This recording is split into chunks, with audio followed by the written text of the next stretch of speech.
Mic check. Mic check. What's going on, people? Lords of the Realm, what's going on? Hustle and Motivate, what's going on, brother? Patcha, Lord PUBG, what's going on? Tell me know if my levels is good. Arcade, what's going on? Cyrus, you know what I mean? Same Fox. And what's going on? Oh, what's up, Hustle? That's what's up. Arcade, what's up? What's up? AKW, what's going on? Cyrus Burke, stop listening to my hot mic. I could have been saying disparaging things. Don't be recording that. Yo, Addict, talk to the people right quick. Just make sure your levels is all right. Addict's in the bushes, y'all. He worked like 18 hours. So your man is really in the bushes. King should be arriving shortly. We're going to get Neil up in here, man. Talk some gaming. Thank you, Phantom Kraken. Much appreciated. Lunka, what's going on at Six Layer? Thank you, brother. Six Layer, thank you again for the TV knowledge, man. Oh, you like the face back? Yeah, the mask is clean, son. The wolves is out, baby. You see the wolves? You see the wolves? What Mexicans wait for it? Yeah. Don't go to your local store with those masks, though. I don't want to get y'all locked up. But yeah, the mask is clean, man. Go support that. We got that pinned up on the top. You know what I'm saying? We're going to be shouting people out if they do purchases on the live stream. Red Raven, what's going on? K Asante, salute. What's up, brother? Thank you for the love earlier. Much appreciated. So, yeah, King will be in here, so I'm going to mute this because, you know, the copyright strike with his damn music when he come in with music. And Addicts, he's here, but he's in the bushes. He worked 18 hours, so I'll be pulling up, and I'm going to go get Neil now. So I'm going to see y'all in a bit.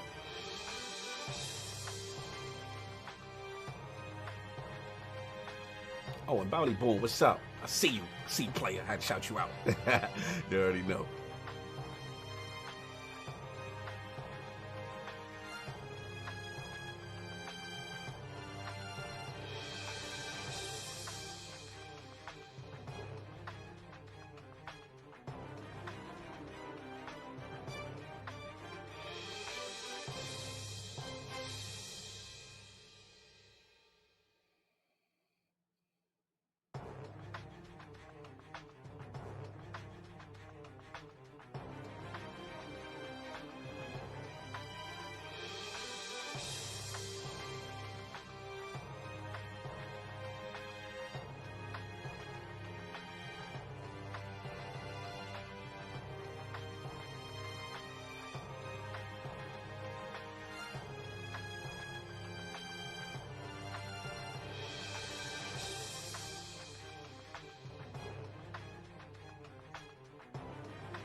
Hi, this is Lord Sovereign from the Iron Lord podcast. As you guys may recall, a few months back, King David OTW announced an amazing giveaway for the Xbox Series X. Well, I'm proud to announce that the Iron Lords podcast will once again be giving away another console at the end of this year. And that console will be a PlayStation 5. You heard correctly. So, how do you get in on this amazing giveaway? Let me explain. If you're already a member of the realm, what are you waiting for? Head on over to patreon.com, go to the Iron Lords podcast Patreon page, become a member of the realm to get your chance to win a PlayStation 5. You can also join us on YouTube/Iron Lords podcast. Become a member of the realm, and you will also have a ballot to win a PlayStation 5 console.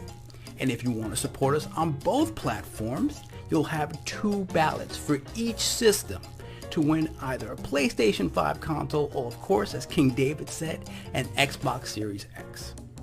This is an amazing opportunity that the Iron Lords podcast are so happy to bring to our community because you guys give so much back to us. So again, if you're not a member of the realm yet, what are you waiting for? Go out, join the realm on either Patreon or YouTube. And until next time, I'll see you at the round table. We're live, but before we start the show, we look like we're having some technical stream difficulties. So chat, talk to me, let me know what. Boom, boom, boom, boom.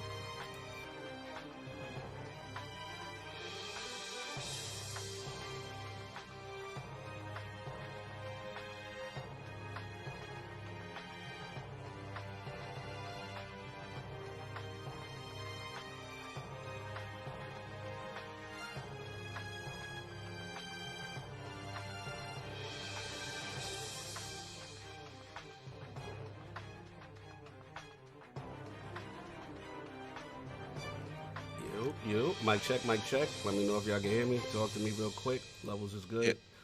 All right, cool. Neil, talk to the people real quick. Just a mic check. Yeah, can you hear me? Yes, sir. Yeah. Yes, sir. Solve. Mic check. Hello, hello, hello. There we go. King, mic check. All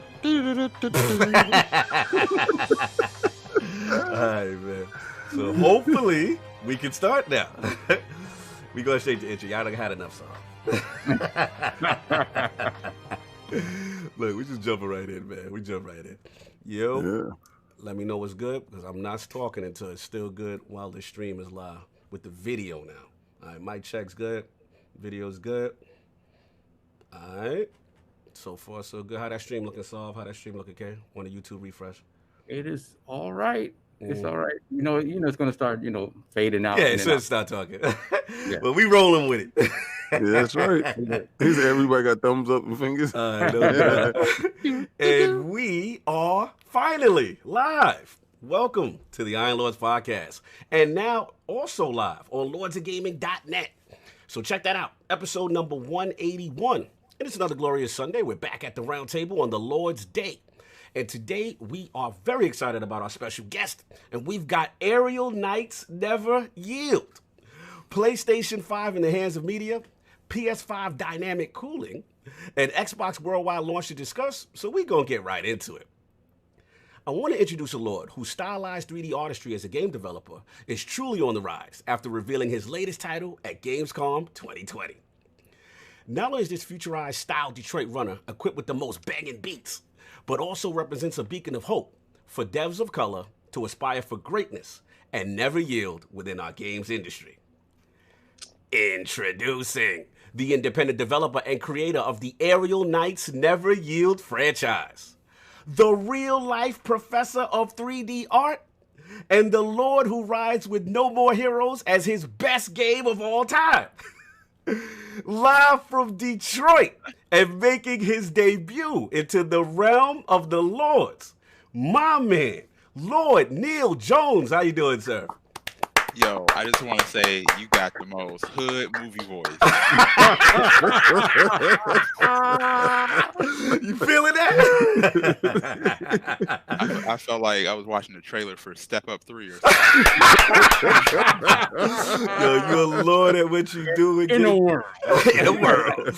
You're a lord at what you do, brother, in game development. An honor to have you in the realm, so we got to show you the proper respect, man. What's going on, sir? How you been, man? I'm cool. I appreciate it. I appreciate the intro. It's like way fancier than I'm used to. Most people would just be like, "Yo, we got this black dev over here." They be like, "It's him. It's him." Welcome, Right? him. They be like, where the dark one at? Oh my god. So, other than game development, man, have you got a chance to play anything recently? Any games on your radar? I play a little bit of Ghost of Tsushima. Try to play that update. Nice. I was on the fence about it because at first when I saw the game, I was like, it looks really standard, Assassin's Creed type thing. But man, that game is dope. Yeah, that Legends. And then Legends is crazy. I just hit 100, like that rank 100, not rank 100, but power 100, whatever. So I can do the raid. Yes. Getting raid ready, yeah, man. It's a cool mode. I gotta jump in there, man. Everyone's telling me good things, and it's just cool to see, like a free title update, multiplayer support for a single player game. So I thought that was pretty cool, man. So that's been pretty much expecting it. Yeah. I have to agree. So pretty much that's been it. It's been Ghost just working on Aerial Knights there, sir. Yeah, I ain't really got too much time other than because it's not just Aerial Knights. I've been working on a couple games. I worked on Jet for a little bit. Okay. That's coming out on the PS5. So y'all should follow their Twitter. Okay.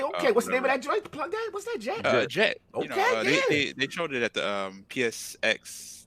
Whenever they launched the PS5, they did a trailer for it. No doubt.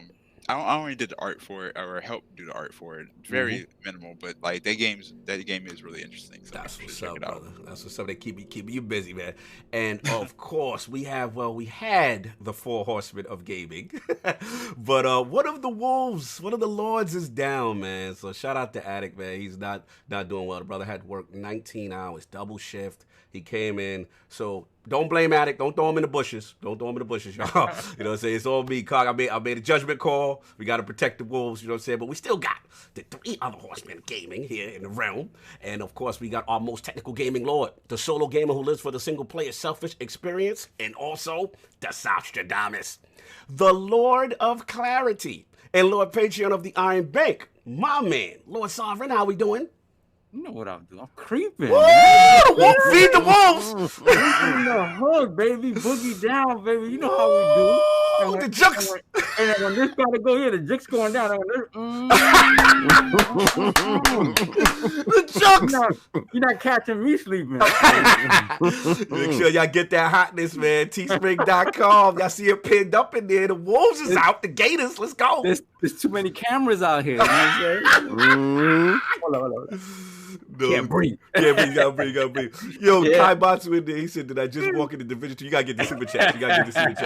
Yeah, okay. We got night music with the $4 super chat. Good morning to you as well, sir. Then we have Squirrely Dan with the $5 super chat. Come on, guys. This is not we start a podcast on my birthday. How we start a podcast joke. Let's get this cracking. Also, sorry for missing the last 2 casts live on vacay with the fam. Not at all, brother. Enjoy that vacay. Happy birthday to you, my brother, as well. No doubt.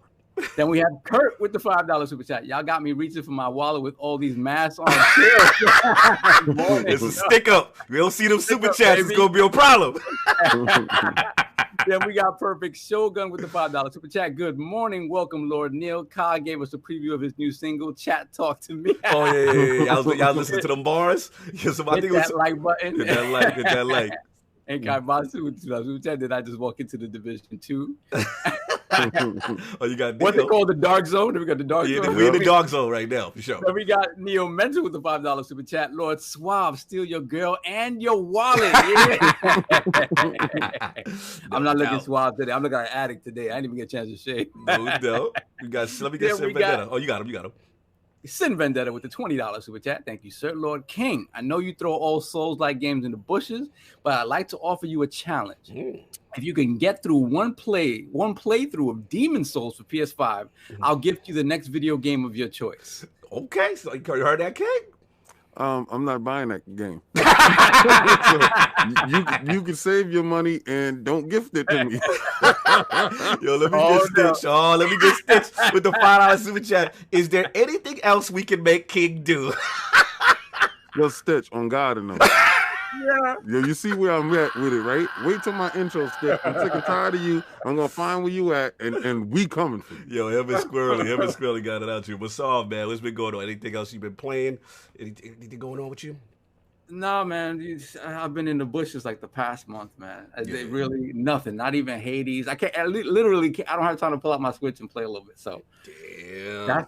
That's what it's been, man. So just now, you know how I do when the new consoles come in the house. I gotta start. I gotta clean the house top to bottom. The babies are coming in. So, exactly. You don't want to infect the babies with the old baby business. So that has been it, sir. Looks like we got the Liz. You want to get the Liz? The Liz with the $3 super chat. Cigar, bourbon, mowing the lawn, and ILP. Let's go. Salute. Yo, humble be stupid. Humble Beast with the $5 super chat. Osama David and Jihadi Sovereign about to behead some ponies. Yo, y'all doing the most. Y'all doing the most this morning. Relax. Let's get that. And that's pretty much it, all. Yeah, man, I'm done. That is it. In the bushes. No doubt. And of course, we have the Incredible Hulk of this, aka the XS Gamer. Ooh. The prophet of Xbox. King of the statues. Demands nothing less than that premium experience. It is the leader of the fraud alert movement. Ooh. Beloved Lord King, how we doing, sir? Oh, you know how we doing. The Gators is in the building. Feed the wolves. The wolves is out. Oh, they will feed off of you. Y'all know what it is. When I walk down the street, I'm wearing this. It's a movement. Dudes be like, what? Excuse me? I ain't say a word. Excuse me? They talk different. They tone. The octave go down. Wait till they see that TM right next to it, baby. Oh, foul, yeah. Yes. All right. So, a couple of things I want to get out of the way. Let's get to it. Uh-oh. Will Me Hood. The packing challenge. I ain't never scared. You ain't never scared, yo. I'm gonna tell you right now. So I'm gonna let all you dudes know, if you're not a member of the Realm or a Patreon member, you will never see me die. Yeah, Neil. The Realm voted, man. They want King to do the packing challenge. What's your challenge, man? I start sweating when I see that. I swear, I got uncomfortable. It is what it is. Is Debo in there? Make sure Debo ain't in the chat, y'all. Y'all know how he do. Let me Debo got nowhere to go. Though. Yeah, he got me. Let me talk about something real quick. Let's get it. Got a little man talk for people. Man talk. Okay. So I saw something. Like I was asleep the other day, and I go on Twitter, and I saw my name in something. I'm like, why is somebody atting me? Right. All right. So all that derogatory talk, calling somebody an X-bot and ponies. I'm your best X-bot. When you say ignorant stuff like that, that's like calling me your best N-word. When I call somebody a pony, I don't ever attach anyone's name to it. Never. Because those are fighting words. Right? Those are fighting words. Because literally you're being disrespectful. So that's my best N-word. Right. Kid Smooth, if he didn't take offense to it, that's him. Right. I know the Ashen one took offense to it. Right. And I took offense to it. Okay. Now, if you're a content creator, you don't want no smoke with me, don't at me in nothing. I feel that. I don't at anybody in anything. I post and I leave it there. Notice I didn't at you when I went at you. Right? So if you're a friend and you don't know what you said was out of the line, you should have reevaluated all your little likes that you got. See, because like I put there before, seems to me like you trying to catch a wave by adding my name to something. The ocean don't need to catch a wave. I make the wave. I feel you, bro. Listen, so what we gonna do is you're gonna refrain from doing that divisive talk and separating individuals from this side to that side. Because there's no sides. These are the invisible wars, bro. We all gamers, y'all. All right. We don't sit in these boardrooms. We're not privy to these conversations with these companies. So we're gonna stop that, towing that line. Stop that. Right. Now you can rep your box, you like your box, whatever. But don't be disrespectful to other individuals for whatever they like or whatever they choose. Right. Leave them in that space. But rep your stuff. Right. And leave my name out of it, because the smoke is terrible. I feel you. Now, what I was doing this weekend. Before you, I just need to add on. Need to add on, and we'll move on from man talk. I just gotta say, Neil's laughing. I just gotta say, like, I feel where you're coming from. All I would say is this, y'all. Again, like King said, rep your side. That's cool. You got a favorite. We all got preferences. That's cool. The problem I'm seeing with y'all online is too much of the personal attacks. When you start personalizing it, you know what I'm saying, and you at somebody, or you making fun of somebody, or they mental illness, or you putting pictures up or something of that, like, that's, we gamers. We ain't from that. And like King said, the Lords are different. The Lords move different. We're not with the disrespect. So everybody come in, we're all gamers. That's the unifying common bond here.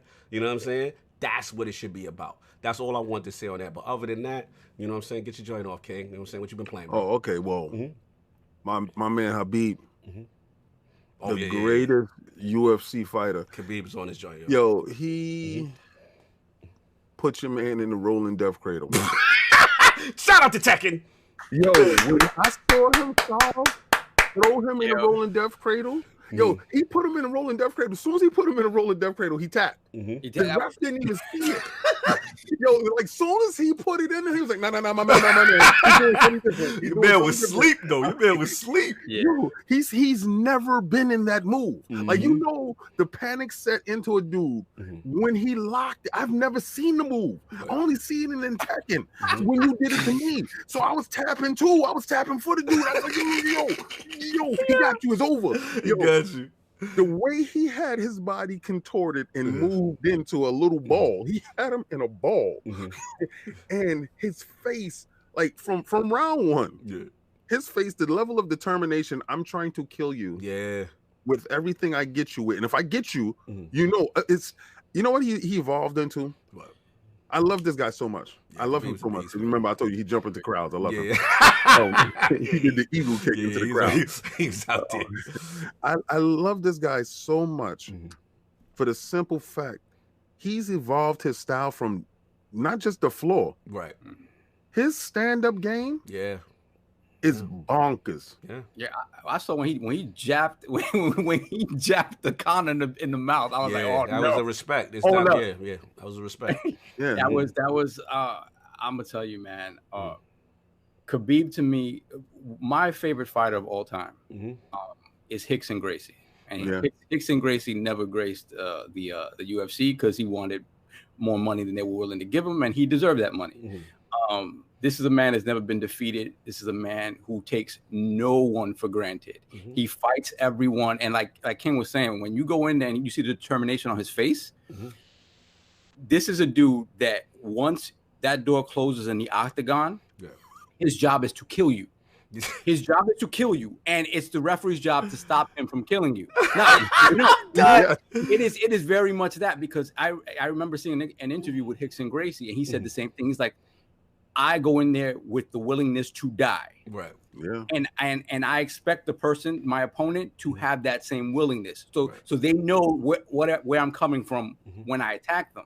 Right. And it is not my place. And then the thing is, as soon as the match is over, you are my brother. I am worried about you. I'm worried about everything. Yeah. And he said, I love you before, during, and after. But that moment during, I'm trying to kill you, even if I love you. It is what it is. Training with bears at a young age. And that's Khabib. Like, Khabib, listen, all you have to say is the man trained with bears. Yeah. The man, he has no equal in that regard. Jeez. And it doesn't matter who he's in there against. It doesn't matter the style. It doesn't matter. I've never doubted this man being able to put anyone away. Yeah. And it just showed, you know, because Gagey's a beast. Gagey's not whack. Gagey is not whack. Gagey made him so. Yo, I got a question. Yeah, what's up? What's up, Dale? who got kicked in the face? Yeah, he talking about the other UFC event. Yeah, that other joint was crazy, man. That was Because like I don't even watch UFC, but I heard it. Like He said I heard the get kick. kicked in the face, and I opened up Twitter and saw it, and I was like, "Dang, you woke me up." UFC been popping, son. It been popping. It really I don't really rock with the UFC because I don't really rock with Dana White like that. But, yeah. I feel that. But I catch the highlights and stuff, and I used to kickbox back in the day. Okay. So like after you do it, it's like you respect it. It's not even respected. It's like you don't. You either choose, like you either like this I'm all in. Yeah, okay, I gotta make a decision about all in, about not about this life. Right. Neil said he did it and said, okay, so the programming goes like this. Right? He went back to coding. Let's get back to coding. Let's get to this coding. I gotta hit y'all with I did it for like 2 years. I did it for like 2 years. Like you get kicked in the face that one good time. Like I'm good. I don't do this no more. That's when you start reevaluating life. Like I literally I was really good at it. I got kicked in the face real hard, like a real kick. Like because I was rocking with people in my tier. Yeah. And they was like, all right, let's move you up. And then this one dude, he was smaller than me too. He was like, I had a good foot on him. I went in there confident. He kicked me in the face. Match wasn't even over. I just walked off the match. I started packing up my stuff. Salute the deal. You know he understand the levels to this. And the funny thing is stuff like that. Like sometimes it's like, y'all, I'm done, right? And then sometimes it's even like your body knows it and that you're different and you don't even realize it. Because I remember like you know, Cog, like I used to play baseball. I was very good at baseball. You used to wrestle. He was a beast. Yeah, exactly. So in baseball, I took a fastball right between my eyes, like right between my eyes, to the point like the seams were right here. And then so I was good. I healed. I came back. I practiced. I got back. When I got back into game situations, no matter what I did, when I got a ball smoked at me, like I just jumped and reacted. I'm like, why am I doing this? I'm good. I'm fine. And it was just my mind and my body reacting in a way that I couldn't control anymore. And I was never the same after. Never the same. Sometimes you never. It's a good point. Like some experiences, I gotta hit time on this. Yeah, we got a lot to do. Yeah, we got time in Addict's voice. Hold on. Let me get my weekend over. Get your weekend over, please, sir. Game Pass. Yes. Right now, Katana Zero is inside Game Pass. Woo! I cannot recommend that game more. Yes. All right. That's the only game right now that has torn me away from Neon Abyss. Right. Slightly though. Slightly, a little bit. But this Katana Zero is not a roguelike. It's an action game. Yeah, it's fire. With a rewind feature. It's one hit death. Yeah. Right? So you could be all the way through the board and that one dude get that one hit on you, boop, you're dead. Yep. Right? And you got to start it all over. It is probably one of the best new action games I got my hands on right now. And there's different ways to attack it. It's like Mass Effects with the skill tree. I mean with the dialogue tree. The dialogue tree directly affects what's going to happen next, right? So it's not something that you have to wait a couple of boards for or something like that.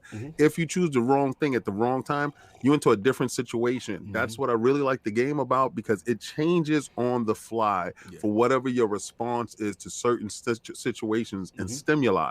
So you can attack it in a stealth manner. You can attack it many different ways on how you do a board. It's no one set way, and you can use the environment to mask your attacks. It is something that if you have Game Pass, give it a check out. Check it out. There's a couple other games that came in there right now, but if you guys see it, trust me. And there's a lot of blood, so watch out for the kids. No doubt. I gotta hit you with the time, sir. We gotta move on. We gotta move on. It's a long show. So, do we got the any super chats? We have Eagles fan 76 with $2 super chat. Yo, the storefront won't load. Need that ILP merch. That's weird. Check it out. We got you right now, bro. We gonna keep getting super chats. I'll put it in there though. Yeah. Okay. Then we got Smitty Smith with the $2 super chat. Khabib. Yeah, he will be missed. He's not coming back. That's it. Yeah, he's definitely not coming back. He's one of those dudes when he says it is over. That's it. Yeah, you believe it. You believe it. Yeah, make sure you get these. There go the storefronts in there now. Put it in the there. Corona blockers. Real quick before we get into blockers up. Yes. You know what I'm saying? Before we get into Neil's intro, guys, next Sunday is D-Day, ladies and gentlemen. Yes. Next Sunday, we will announce the winners of the Xbox Series X sweepstakes and the PS5 sweepstakes. So if you have not joined the realm, either on Patreon, on YouTube, be sure you're in there. That. Make sure you're in there because the cutoff. The cutoff, if it's not there in the list by Saturday evening, it ain't counting. So it's a wrap. So please, if you plan to join the realm, do it soon. All right. Let me get the homie Vagabondo. Please say something, brother. Thank you for the $5 Canadians. So it's my destiny, bro. So make sure you do that. Vagabondo. Slow-mo says, "Solve, did you get my bribe?" Anyway, and of course, we have the gaming ninja himself, the Shinobi Unlocked LordCognito. Time. Damn. Spreading that reverence in the room with the eye on. You did me dirty. Yeah, we cold-blooded out here. We cold-blooded in the room. Now, tell you what you want to hear, what you need to hear. I'll make it quick, man. Make sure y'all catch that last word with Ebontis. We had the Destiny fam up in the building. Wilhelm Scream, Teaser Teddy. These are the clan mates, the fun, the jokes, all that, man. It was a good show. Please check that out. I just been a lot of Destiny, you know what I'm saying? That's pretty much it. Been doing a little catch up, but I haven't got a chance to play too much. Oh wow, we got 2 shout outs. I want to hit up Game Over Brian. Salute, $5 super chat. Brother King, I respect what you said, and I'm repping my 65-inch TCL gang standing tall. So he repping. That's right. You getting your PlayStation day one, right? No need to go up. Don't worry about it. And salute, put the horns in there for our brother Makai 28. Welcome to the realm, brother. Yes. In the chat, baby. Put that in the chat, man. You already know. And Bounty Boom, salute, brother. I see you. $2 super chat, salute. Makai said if you got the joint, we got you, man. Put it up in there, man. So look, long show, a lot to talk about. So now that we got to what the Lords have been playing and all the man talking, the good stuff, we gonna and UFC. I want to start the kick in the face, and Lord Neil's gonna. I want to start with Lord Neil. His video game system history, his journey into game development, and of course, what led him to creating the promising and stylized runner, AerialKnightsNeverYield. So, Lord Neil, let's start from the very beginning. What was some of the first video game systems you had, and what got you into gaming?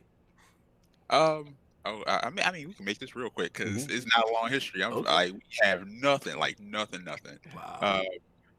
My grandma, who's like Detroit OG, she ran like a bunch of restaurants in Detroit, dealt with all the Motown people. I didn't even believe her at first. She would tell stories about, I dealt with this person. I didn't know who these people were. Smokey Robinson pulled up. Who's Smokey? Yo, he's dead serious. He's not joking. You joking, but she said stuff like this, and and then Aretha Franklin died, and I was like, they gave us tickets to go to her funeral or whatever. She's like, I ain't going to her funeral. I was like, what's wrong with Aretha Franklin? She was like, and then she told me the story of what Aretha Franklin did to her. I was like, is that, I ain't believe her. And then I went to clean up her basement.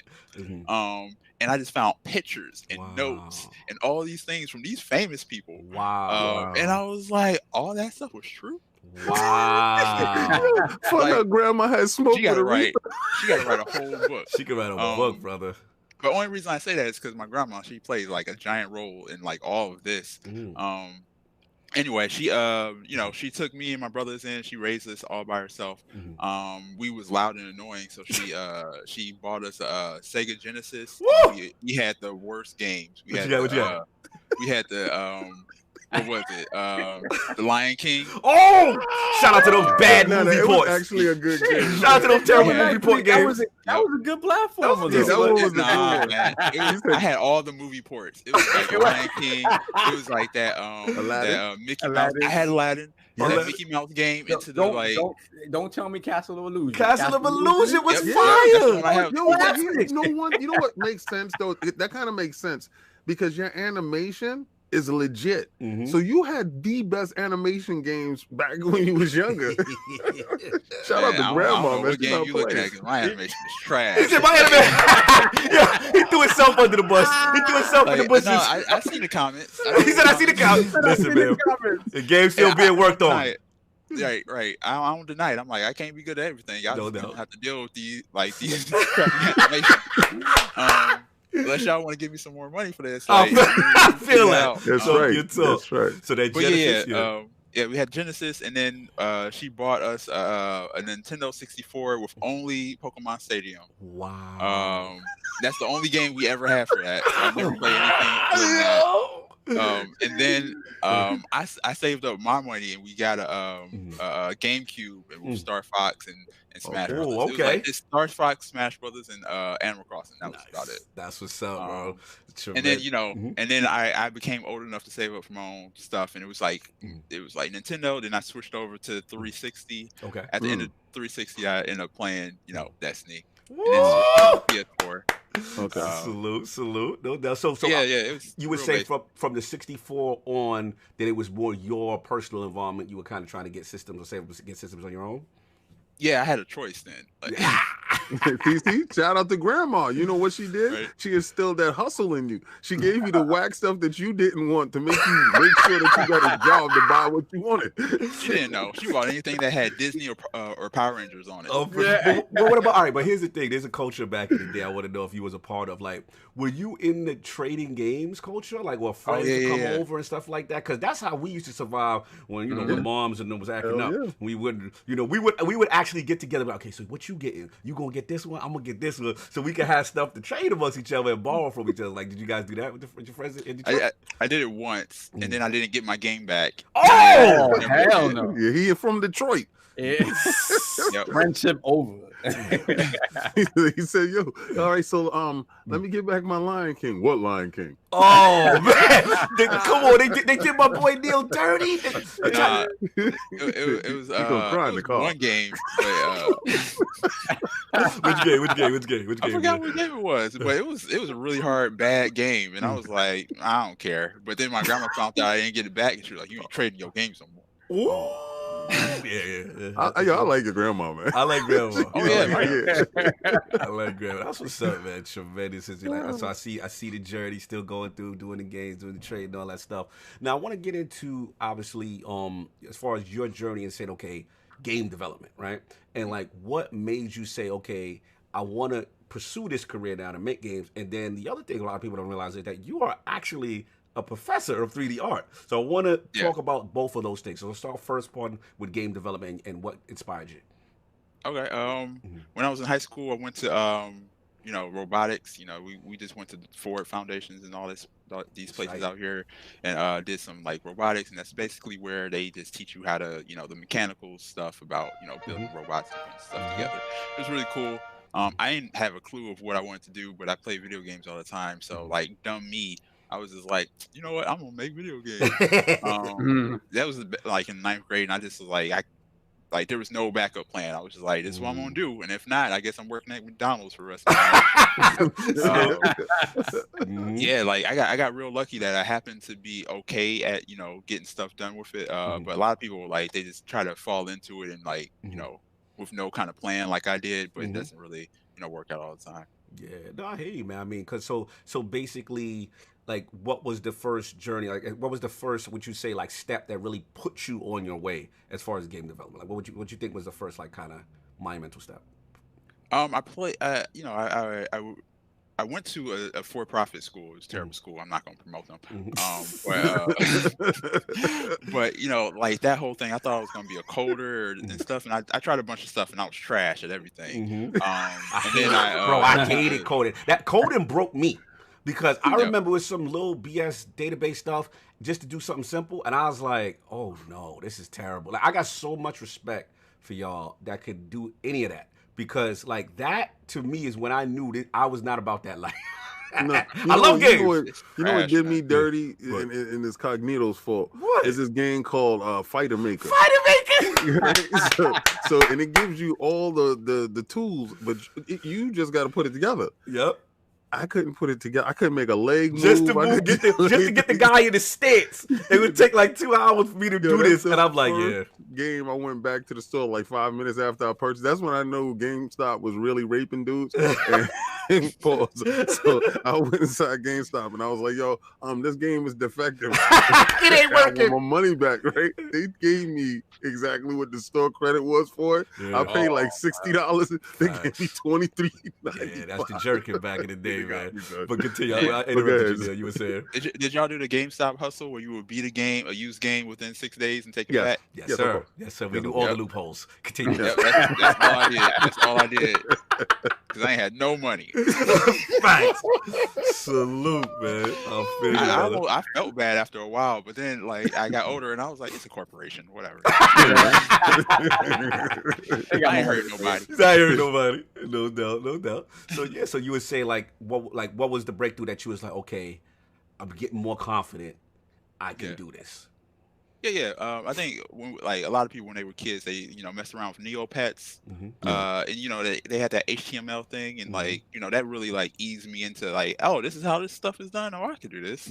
I couldn't do that. I found out later, but I fell into like doing 3D art. I got like semi good at that, and just kept hustling with that. Found some like little internships and like pretty much free work. But I could build a resume off of. Nice. I end up after graduating and getting the degree or whatever.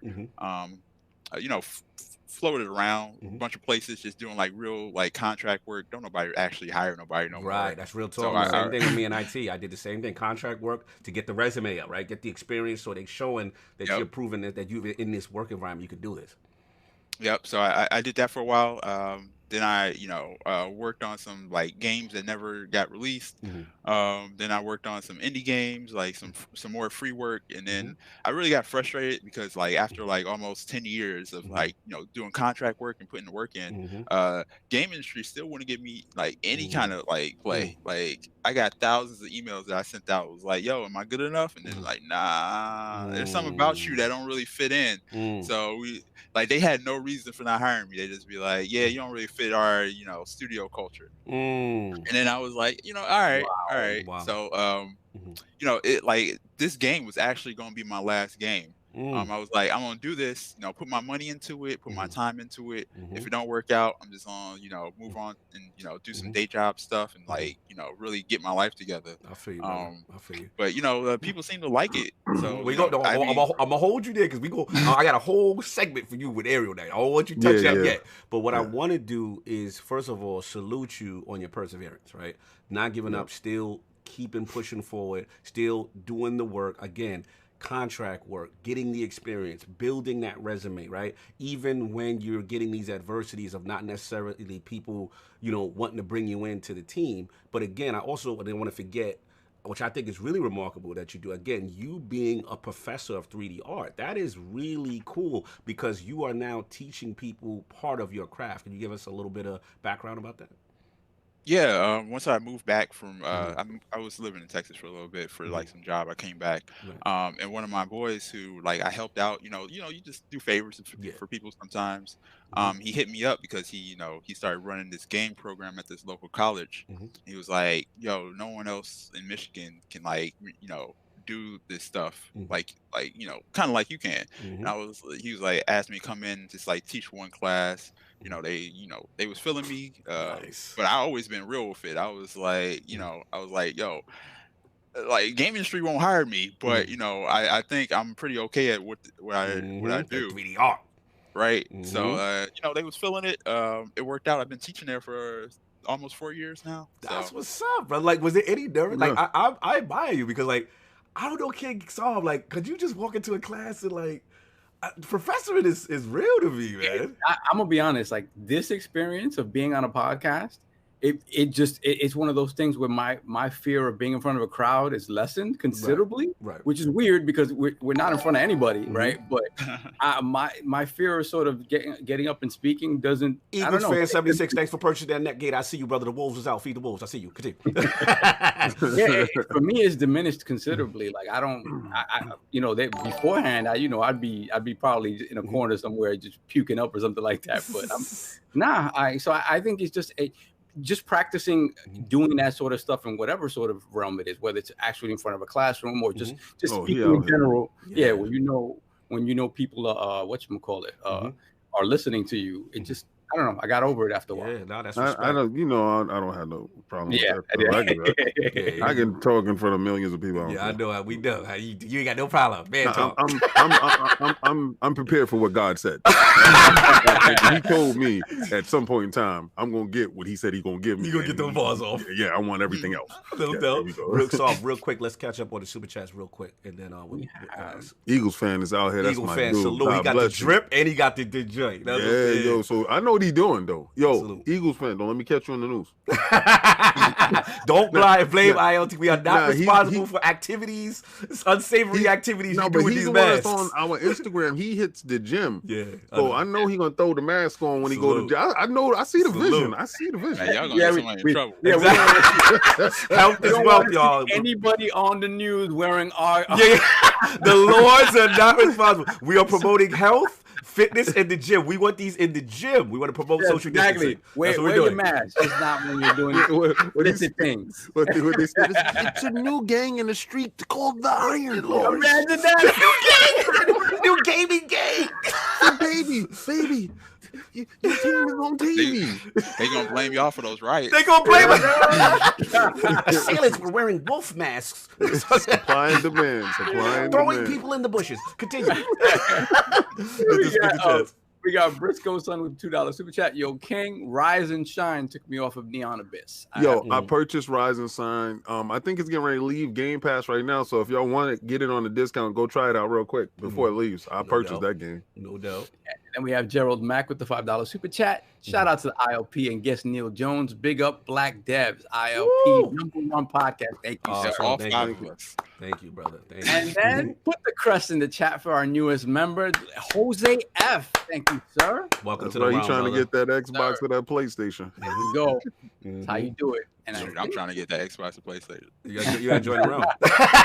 All you gotta do is just hit that join button at the bottom. Hit that join button. Hit that join button. No. Are we all That's a super side note though, but it's amazing how so many influencers get like consoles before the devs.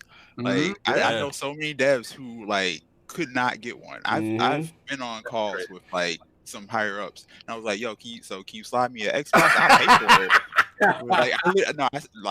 I swear, I said this. I was like, "So I'll pay for it. Is there any way you can just hook me up with one? I see people getting one. Like I'm working with y'all. I'm working with you." And everyone always says, "That's not my department." Oh man, it's not my department. Damn. That's over there. Tito did it. Yeah. I know. He taking a goose chase. Salva, we all caught up? Yeah, we're all caught up. All right, cool. So look, man, I wanted to save Aerial Night because we got to get to it. So let's just get into this main event of why we are here. You know what I'm saying? And what's the Rick Rude joint? Hit the music. That joint is. I keep it going like. I keep it moving like. I keep it going like. I keep it going, they ain't bringing me down. I keep on flowing like I live in it now. Like a river, I've been driven in style. I'm running wild now, I'm on the way anyway, cause I took a different route. Say it loud, I say it proud, I'm never gonna quit. I'm too legit, need no assist, I'm always in a mix. Ain't never seen anything quite like this. In a league of my own, I'm one of a kind. I be in the zone, I be on the grind, I leave me alone. You wasting my time, the clock's ticking, I'm not slipping, I gotta get it. Every second, every minute, this how I'm living. No ifs and buts about it, that's why I'm winning. Even when I got it, I see the winner. Ain't no limit to where I can take it. If you're thinking otherwise, then you're mistaken. Every barrier I'm breaking, you are now in the midst of a legend in the making. And that's a fact, got it like that. One time for your mind, bring it right back. Running the game, and I'm on the right track. I'm running the game, and I'm on the right track.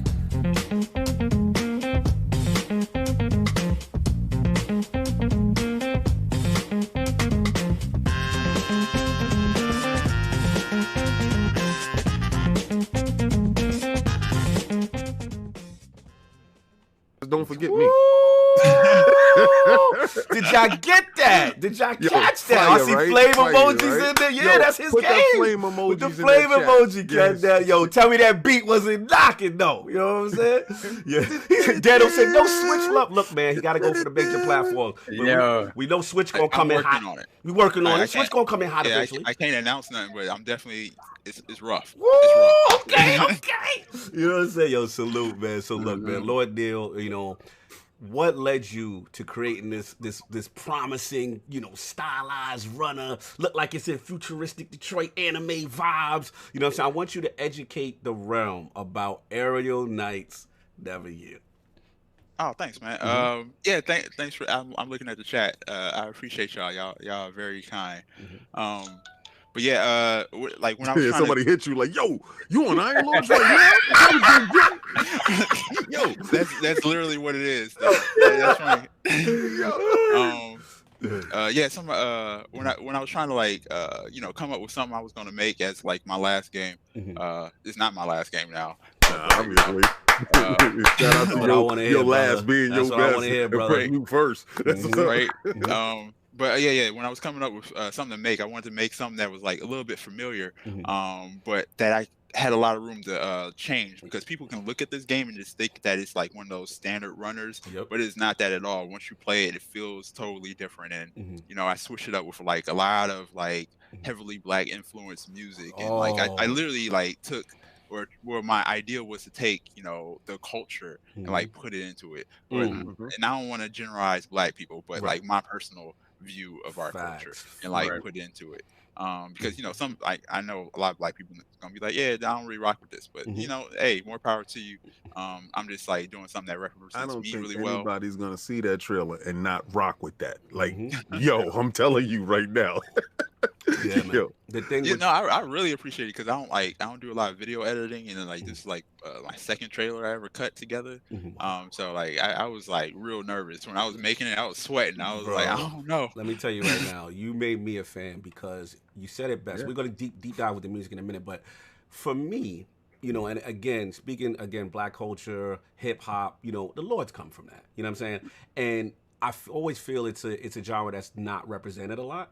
So I think it's funny, Solve, how you can watch something, a trailer of the same thing 2 different times, but if the music is appealing to you, it has a different connection, right? Like I'm like, I don't care what's going on, I'm in. You know what I'm saying? So it's one of those things. But the thing too, I want to get back to the game. We're gonna do a deep dive with the music, but I want to think. I like what you did. Talk about what you did as far as Detroit reffing. Because I saw some references, bro. Now give me if I'm off now. All right, what I caught, you had your guy, right? I'm assuming it's you, the Aerial Knight, you know what I'm saying? But if not, it's cool. But what I was going to say, I love the Detroit joint. So I caught some Beverly Hills Cop vibes from Detroit. Yep. My man, I knew it. I was like, that's grandma or somebody in the house know about Eddie Murphy and Beverly Hills Cop. Because it felt like the jacket, the whole thing. You know about his shirt, though? Nah, talk to me. So in Beverly Hills Cop, well, that's how the story goes. Like Eddie Murphy came to Detroit, and there was this school that I went to called Mumford, like a high school. He went in there. He went to the school to walk around or whatever. They gave him the shirt that they wear in gym, and he was like, "Oh yeah, I'm gonna wear this in the movie." He wore it the whole movie. Yo, it says Mumford on his shirt, and I was like, "Man, that's the dopest story." I try to put it into the game. That's fire, brother. Wow, I had no idea. Now you gonna make me go back and watch that. That's crazy. That's what's up. Salute, man. And he's dope. I was just saying he's dope. That's what's up, bro. And the other thing I had to ask, one random question I gotta ask when we get into the music is what's the deal with that Neo boy joint? What's that? Any significance to that in the game? That handheld? No, Neo just means new. I couldn't call it Game Boy, so. Right. Okay, that's what's up. That's what's up, brother. That's what's up. Okay, so I seen that little game inside now. Now, question. This was my question. That little game inside looked like it's legit. Can you play that game too? Yeah, it's a mini game. Oh! Yo, what's it called? A demake? I tried to do my own demake before someone else did. Okay, that's what's up. So man, I don't know if you're gonna ask this, Cock, but the Aerial Knight name, where does that come from? That's actually been my gamer tag since I was like 10. All right, that's great. To me, the moment I saw that, it put a smile on my face, because it's like this is a guy making a game by himself. Yeah. And he's making sure you know his name. Facts. You're not being timid about it. Yeah. And then hearing your story about how, you know, basically the industry at large is kind of not allowed you to kind of make your place in it. And you say, I'm going to make my own place. And, you know, when you see like a Kojima game, Kojima makes sure you know it's his game. Yep. Facts. Yep. And that's literally why I did it. Exactly. I saw that. I was like, yes. You're gonna know my name. So you're gonna know my name. Literally got one of my points because I was gonna ask him. I was like, it's such a rare thing, you know what I'm saying, as an indie developer, or just a developer in general. Like you said, to put that name, it's Aerial Knights Never Yield. You know what I'm saying? This is the brand, Aerial. So I think that prefix is so important. You know what I'm saying? As to have ownership, right? It creates a brand. You know what I'm saying? I think that's really cool for you to do that. You know, at the start of your not last game, because you won't be. Yeah, exactly. That's right. But Soft, get the super chats. At the time, I was just throwing everything out there. I was just like, yo, I don't care no more. I'm just gonna put my name on it, put my face everywhere. If they don't like it, then oh well. That's right. Exactly. Nothing to lose. Nothing right. to lose, That's brother. right. Everything to gain. I feel yes. That. I respect that. Let's get these super chats solved, and I'll get some more questions for him. We have Smitty Smith with the $5 super chat. CNN. There have been a string of Series X's and PS5s gone missing. 76. The Lords make me do it. Hey, easy. Don't say that. Easy. Do not put on the mask. No net gator purchases for that. Do what you got to do. God bless. Go. Tell the truth, shame the devil. I'm not going to say I can't control your actions. All press is good press. I don't we're going to have to put a disclaimer I with can't these net control your gators. actions, but if it formulates a movement, let it happen. Yo, King about to smoke. Continue. King gonna get y'all in trouble. Y'all gonna be in court. They gonna be in court. Y'all replaying this on call us. me and they just gonna see me come in and sit down with the briefcase. Yeah, my client is going home today. What else we got? And we have Black Ronin 357 with the $5 super chat. Trailer made me a day one purchaser. Dope beat. Salute Aerial Knight. Woo, brother. I appreciate y'all. Yeah. Then we have Webhead 420 with the $5 super chat. Shout out to the guest. I love seeing Black developers in the industry. Keep up the good work. Salute. Fantastic. Salute. Then we have Black Ronin again with the $5 super chat. We need more Black devs / studios to allow us to show the world how we want to be seen and portrayed. Facts. Salute. We all caught up? No, we have. Hold on. We had a couple added here. We have K Asante with the $10 super chat. Salute to the Lord. So excited you guys have been showcasing Neil and his game. I've been hyped since I saw this at that Xbox showcase. Keep going, Neil. Don't quit. We got you out here. Support Black. That's what's up, bro. Yo, salute to the admin, Lord Hyde, bought a net gate. I see them net gators getting cops right now. I see them. I don't know what they plan to do with them. Oh, they plan to do. But thank you. It's a movement. You get out there and do what you got to do. God bless. Then we have Gerald Mack with the $5 super chat. Day one purchase. Thank you. Black men, we out here. Salute. Yes. Salute. Then then put the crest in the chat for the newest member, Atrocity Knights. Salute. Thank you for joining the run, brother. Really, really means a lot, man. So yeah, like now that we caught up, right? We caught all the way up, Soft? Yeah. So we got to get to it down there. Like, one thing, like I said, that you really focus on was dope is that music, the beats. The amazing trailer. You know what I'm saying? I want to shout out your homie on, what is it? Correct my pronunciation wrong. Daname Sama? Yeah, that's his online tag. But that dude's name is Dan. All right, salute to Dan. Salute to Dan. But like hip hop, jazz inspired. Now we getting that all through the game, and also who's spitting the bars on that trailer track? I gotta know about that. Oh, okay. So the rapper is Austin A. I don't know where that dude from. I met him online. I went through like a lot of like artists, and no one really fit. And then like he was like my last. Like I was like, here, if you want to try to do something, and then he sent me back that exact track in an hour with no feedback. I was like, this man, you crazy. I sent him 3 more songs. He's spitting, right? I sent him 3 more songs. I was like, man, you are amazing. Yeah, I like that, Joy. So again, we got your homie now. As far as Dan, Dan. He's doing the music for the game. Like, is it going to be all hip hop and jazz tracks throughout each stage of the runner? Like, how we doing? So yeah, it's a think of like if you started imagining a Cowboy Bebop movie. Okay. What that would sound like, and Dan just created that. He added some like other elements of like 8-bit games for the the handheld portions, and then we have this like the last level will be the most amazing, most hypest thing you will ever play, because like we have the lyrics go matching the movements of the game and like everything. Man, it's so good. I can't wait for people to play that last level and that music, because it literally turns into an orchestra. And it's crazy. We wrapped up the soundtrack this week, and I think like people, even though like I love what I did, I love what Dan did. Like, I can't wait for people like to really hear this music, and we definitely gonna have a bundle of soundtrack. I was just about to say, if you don't put the soundtrack with this, fam. So you're gonna have like a collector's edition, because I know most of the time right now I'm buying digital, right? So you're gonna have a physical copy as well that you're gonna be selling. If somebody hits me up, shout out to Head Up Games. Head Up Games, that's what's up. Right? No, but they Heads Up really cool. They working on everything. But we don't definitely get the digital stuff out there. With all the stuff going on, it's real hard to do anything physical right now. Yeah, I know. I feel that. I feel that. So being that sometimes I forget. Sorry, man. No, it's all good. I want it just as much as you do. No, I feel you. So two things before I get you this off.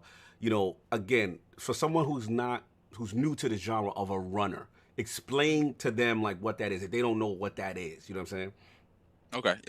So I don't know if you play Temple Run or anything like that, but basically it's where the camera is in the set position, and as obstacles come at you, you have to like do the preset movements to get through those obstacles.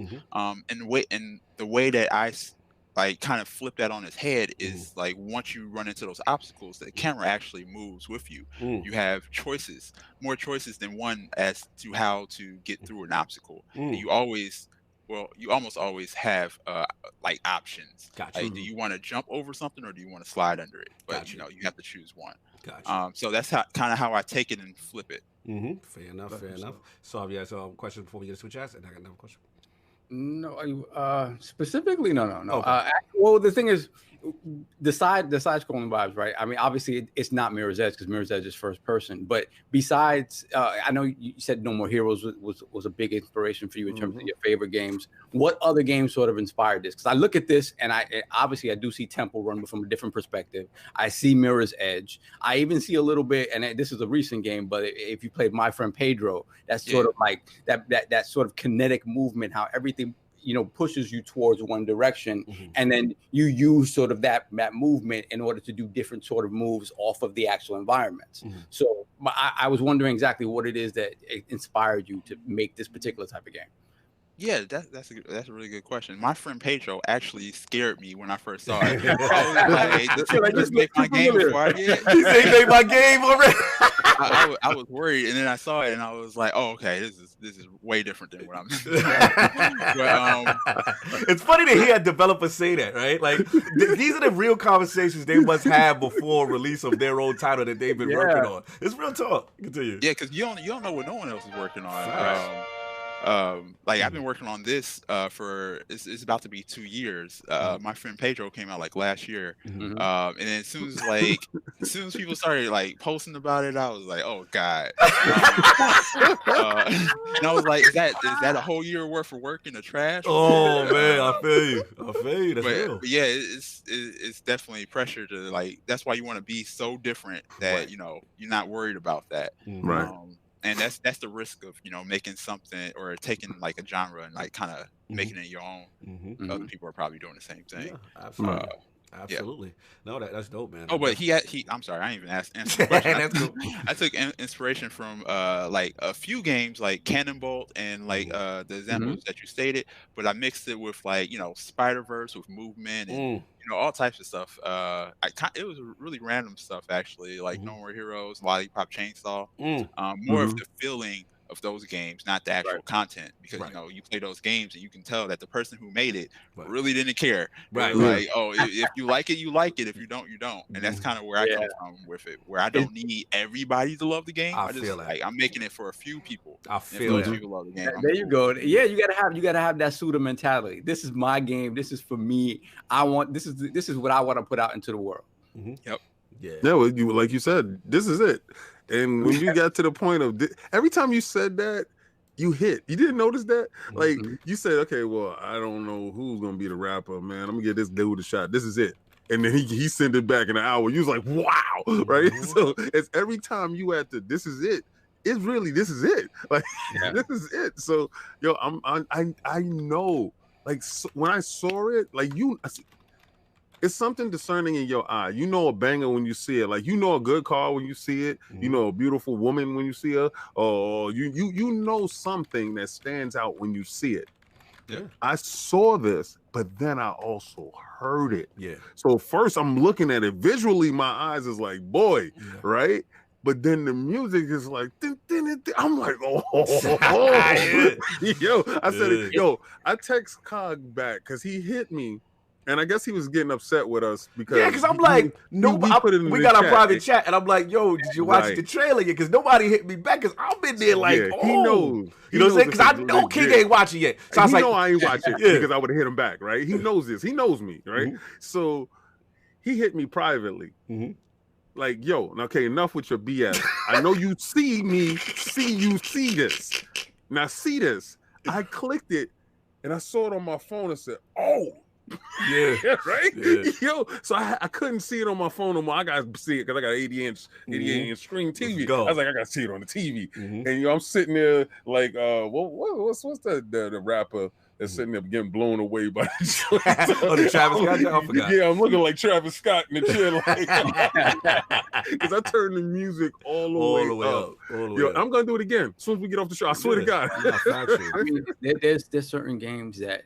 I mean, everything. Honestly, for us, we've been ever since the start of, I guess, the original Xbox, right, where surround sound really became a big deal, is when you really like music has always been big to us in games, but when you start hearing that how the music is sort of integrated in a lot of ways to the actual rhythm of the gameplay, right?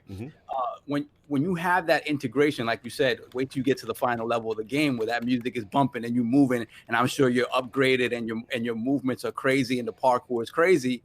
It's this thing where it's like a flow. You get into this flow state where everything about the game works. It's the gameplay, the music, the vibe, everything about it works. And I feel like that this is that type of game where it's just, you're gonna be on your console like bumping. Yeah, I was just about to say that because it's like it could be a lane, right? Because again.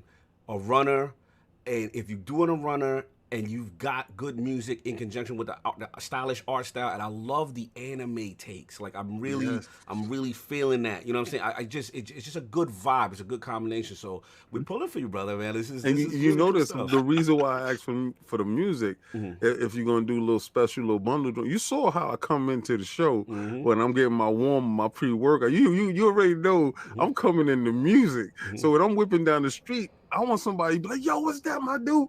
I'm like, yo, that's that Aerial Knights, my guy. You understand? So I won't be able to say this.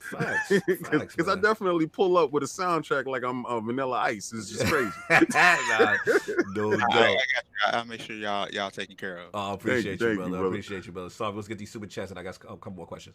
Sure, give me a moment. We got a lot. We got a lot of super chats. We got a lot. They asking, they hype. They hype. We have Pixelbit G with the $5 super chat. Respect for putting us on to this dev and his joint. We'll support it. The beats are fire and I love the animation. They still like the animation. You was complaining. Yes, I ain't paying him no mind. We ain't paying you no mind. You one man shop, man. Come on. And then put the crest in the chat for the newest member of the realm. No ducks given and then some. Thank you for the language, sir. Thank you. Beautiful, beautiful. And we got our brother 108 Dragons TV with the $5 super chat. Salute to my homies ILP and Crack Crab and Lobster. It's a great Sunday day one purchase for me. Yeah, Brooklyn in the house. What's up, 108? Salute, man. That's my guy. We got to rep Detroit right now. Detroit, we got to rep them. You know what I'm saying? Yeah, no one else does. It's the Lions' fault. Come on, y'all got M, Royce the 5. You know what I'm saying? It's the Lions' fault. Yeah, we got Smitty Smith with the $5 super chat. Neil, they will make room for me. Salute Ariel Knight. There you go. Exactly. That sounds like a good T-shirt. I didn't even make that. Yeah, we use Smitty Smith. He created book. Oh yeah. He allows us to use that. Yeah, he's creative in the realm. Then we have entering the realm, Lord Postal Clout. Thank you, sir. Thank you, brother. Thank you. Press in the chat. That'd be crazy if he really is a postal worker. I know, right? Then we have Stitch with the $2 super chat. Game Pass, maybe. Hey, Phil. Boy, I'm gonna tell you right now. Talk about that. Oh, as if something may be in development. Confirmed. You know the king. Don't worry, he ain't break NDA Xbox. We out here promoting foolishness. Yeah, I said that. He ain't say a word. He ain't say nothing. He ain't say nothing. Put your gators on. Put your gators on. I ain't signed nothing yet either, so I technically can't. Exactly. He ain't confirming or denying. That's what we rolling with. Yeah, y'all better make sure that he put his name on that dotted line. What else we got, Saul? Then we got Clutch Man with the $2 super chat. This feels like a hip hop mirror's edge. I'm in. Salute. Good analogy. Good analogy. Then we have Shroom Kingdom with the $2 super chat. The music gives me an NBA Streets Volume 2 vibe. Yes. I didn't even think of that. That is a good reference. Yeah. Shout out to Smitty Smith. I was with chat Mario in the back, like, yo, King, did you see that Aerial Knights, yo? Yeah, you see him, right? You see him over there, right? The chat wanted to know how he suspended him in there like that. They I'll never tell. He's holding on to the wall. He stood up on his own. Did we get Mario do hardcore parkour? Did we get Mikey no. C? Mikey Welcome C, the movie to star? the realm, Lord Mikey C. Welcome to the realm, sir. I see a lot of people want them Xboxes or that PlayStation. I can see what's going on here. Y'all see the dice is getting shorter and stuff is being canceled. Y'all was like, I need to get someplace. Yeah, I keep checking mine. Exactly. Checking. You don't want that email. Right? You don't want that email. Speaking of email, we got Squirrely Dan with the Canadian $2 day one for the North. Salute. You already know. He said this joint is fire.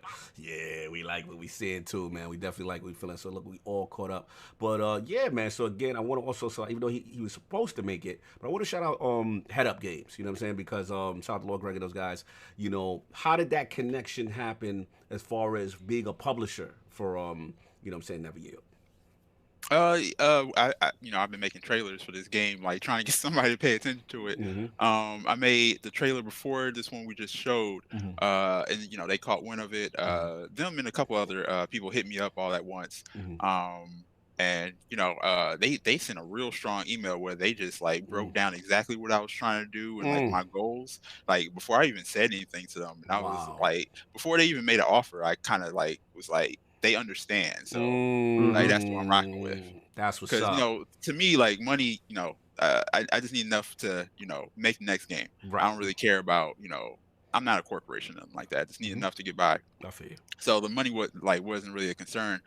The more of the concern was like who I'm working with, who I'm trying to make connections with. Because you especially being black, you got to be around the right people. Absolutely. So you don't get taken advantage of. Absolutely, absolutely. And I want to highlight what I consider the magic moment, which is again debuting your trailer. Gamescom 2020. You know what I'm saying? Like, what's that feeling like when to see that trailer go out and then to see the response and then people hitting you up, right, to say, yo, what's up? You know what I'm saying? Like, give me how does that feel as a game developer? I don't know. I was asleep when man, it was a long, stressful week before then because everybody was like, "Oh, we need a trailer. You gotta cut this together." Like that trailer, I told you, it was my third one. I was sweating. I did it in like an hour and a half or whatever, and just sent it out and didn't even think about it. And Gamescom happened. I was napping on my couch. And I woke up. I saw the notifications, and I said my thank yous, but then I went back to working on the game. No doubt, no doubt. Back to the ground, brother. $15? Yeah, bro. He said, "What? My game is gonna be sold." Listen, man, it is a real cool thing to see, man. And the final question I have to ask, obviously, we got to talk about it. You mentioned it a few times. Again, being a developer of color, in an industry where, let's be honest, it's not a lot of hashtag Black game dev.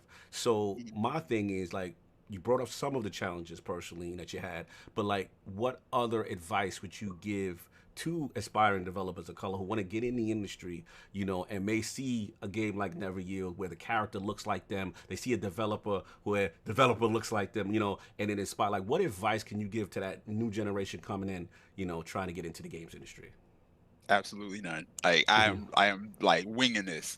Everything I do is random. And if I don't even know if you can necessarily recreate it, because like I said, this is going to be my last game. This is like, I give up type of thing. So I would just tell them, just do you. You should, like, anybody coming in now should have a way easier time than me and like everybody I know who's been doing this for a while. I feel just because, like, the entry point is better. People are more open and understanding of, different cultures working with each other and trying to work remotely and stuff like that. But when I was like coming in like 10 years ago, they wasn't having none of that. They was like, you need to move to LA tomorrow if you want this interview. Wow. And then for the interview. And we still will say no to your face. Like not even to your face, in an email. Right. Yeah. So it was much rougher. But now I think, we're working on it. It's definitely not where it needs to be, but one step at a time. And then, we all have enough tools to make games ourselves. It just takes a really long time to, get good. I don't like saying that, but that's real. That's real, bro. That's real. No, I respect it, man. I mean, at the end of the day, like I said, I love your perseverance. I love you. Like, look, I'm doing what I want to do. I don't care. This is the last shot. I'm doing it how I want to do it. And because you've made games before, there was a couple of other joints that you've actually, you've created before. And I thought that was really dope, with this whole, the approach you take, almost like the I don't care approach this last one. And if they don't like it, whatever. You know what I'm saying? Like, this is how I'm rocking it. And it's really sound like Hove. Yeah. And Hove, when Hove leave him. Facts. People forgot. Pre-Rockefeller Hove, it was different. Like, he kept trying. He wasn't getting no love. Wasn't getting no love. Like, he was like, this is it. This is the last joint. Yeah. And when he did that, that's when he just took off to a different space. It was in a different space. As Sav and Cog can tell you, I ain't no whole fan. Yeah. But when he got to the point where, that's it. This is the last. Right. If you ain't feeling me, then stop telling me to make old stuff. If you ain't feeling me, then this is my last joint. This is it. And whatever his last work was his best work, because he was free for those chains. Yeah. Like that's what the game looked like. It looked like freedom. Like first of all, I'm not running jumping over no tables. So and seeing that, I'm like, well, that's something I can do, and I'm gonna have fun doing it in the game. I mean, is that where the title comes from? The NeverYield? Is it that? Is it really it was originally named Ashes to Ashes because I was about to be way darker with it.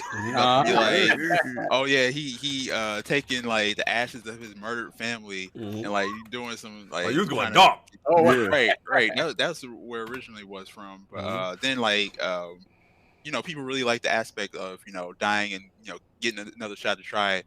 Then I actually heard a song or something. They was like, "I'm never gonna yield" or something like that. And I was like, "That's a good name." And I looked it up, and no one was using that name. I was like, like it's mine now. Nice. Yo, real quick, shout out to I like this video. So, shout out to Head Up Games. I see the Gregor Meister in the chat. You were supposed to be in here, man. What's going on, brother? Salute to Greg in the chat. We see you, brother. That's what's up, man. So I'll get these super chats right quick, and then we'll wrap up this segment. Sure, we have a Gaming Forte with the $5 super chat. What's up, Lords? Only us Detroiters understand the pain these Detroit Lions have put us through. That's why I jumped ship 20 years ago. Patriot life. I ain't never been on the ship. Yo, you don't claim the Lions, bro? I don't claim no football team, but if I did, it definitely wouldn't be the Lions. Oh my God. Barry Sanders. Oh man, Herman Moore. Barry Sanders, the greatest player in Tecmo Bowl ever. Facts. Super Bowl ever. Facts. Yo, shout out to Delilah HD with the $15 super chat. Shout out to the realm. As a fan of runners, I can't wait to play it. Fire emoji, fire emoji, fire emoji. Yeah, she definitely out here. Shout out, Delilah. Let's get slow. And we got Slow-Mo Backslap with the $5 super chat. Thanks for putting us on to this dev and his game. Definitely on my promising upcoming games radar. Fantastic. That's what's up. Before we switch to the next subject, because I definitely want to talk about how I'm a legit Iron Lord with my Destiny background. We gonna get to that. But before we get like all that, I do want to say like I really appreciate you all because like online can be really toxic and like especially like being of color. I think we definitely all need to support each other. So like me personally as a developer, I've been trying to find ways that I can support Black media and stuff like that. So part like not to get into the details of my contract or anything like that, but part of like my contract when I was talking to like publishers and stuff like that, I was like, it is a requirement that you put a priority on Black media. Like I'm not saying that we can only talk to Black media. I'm saying they get priority because they never get priority. No, that's just real. I'm only going to talk to the Black media. No, he didn't say that.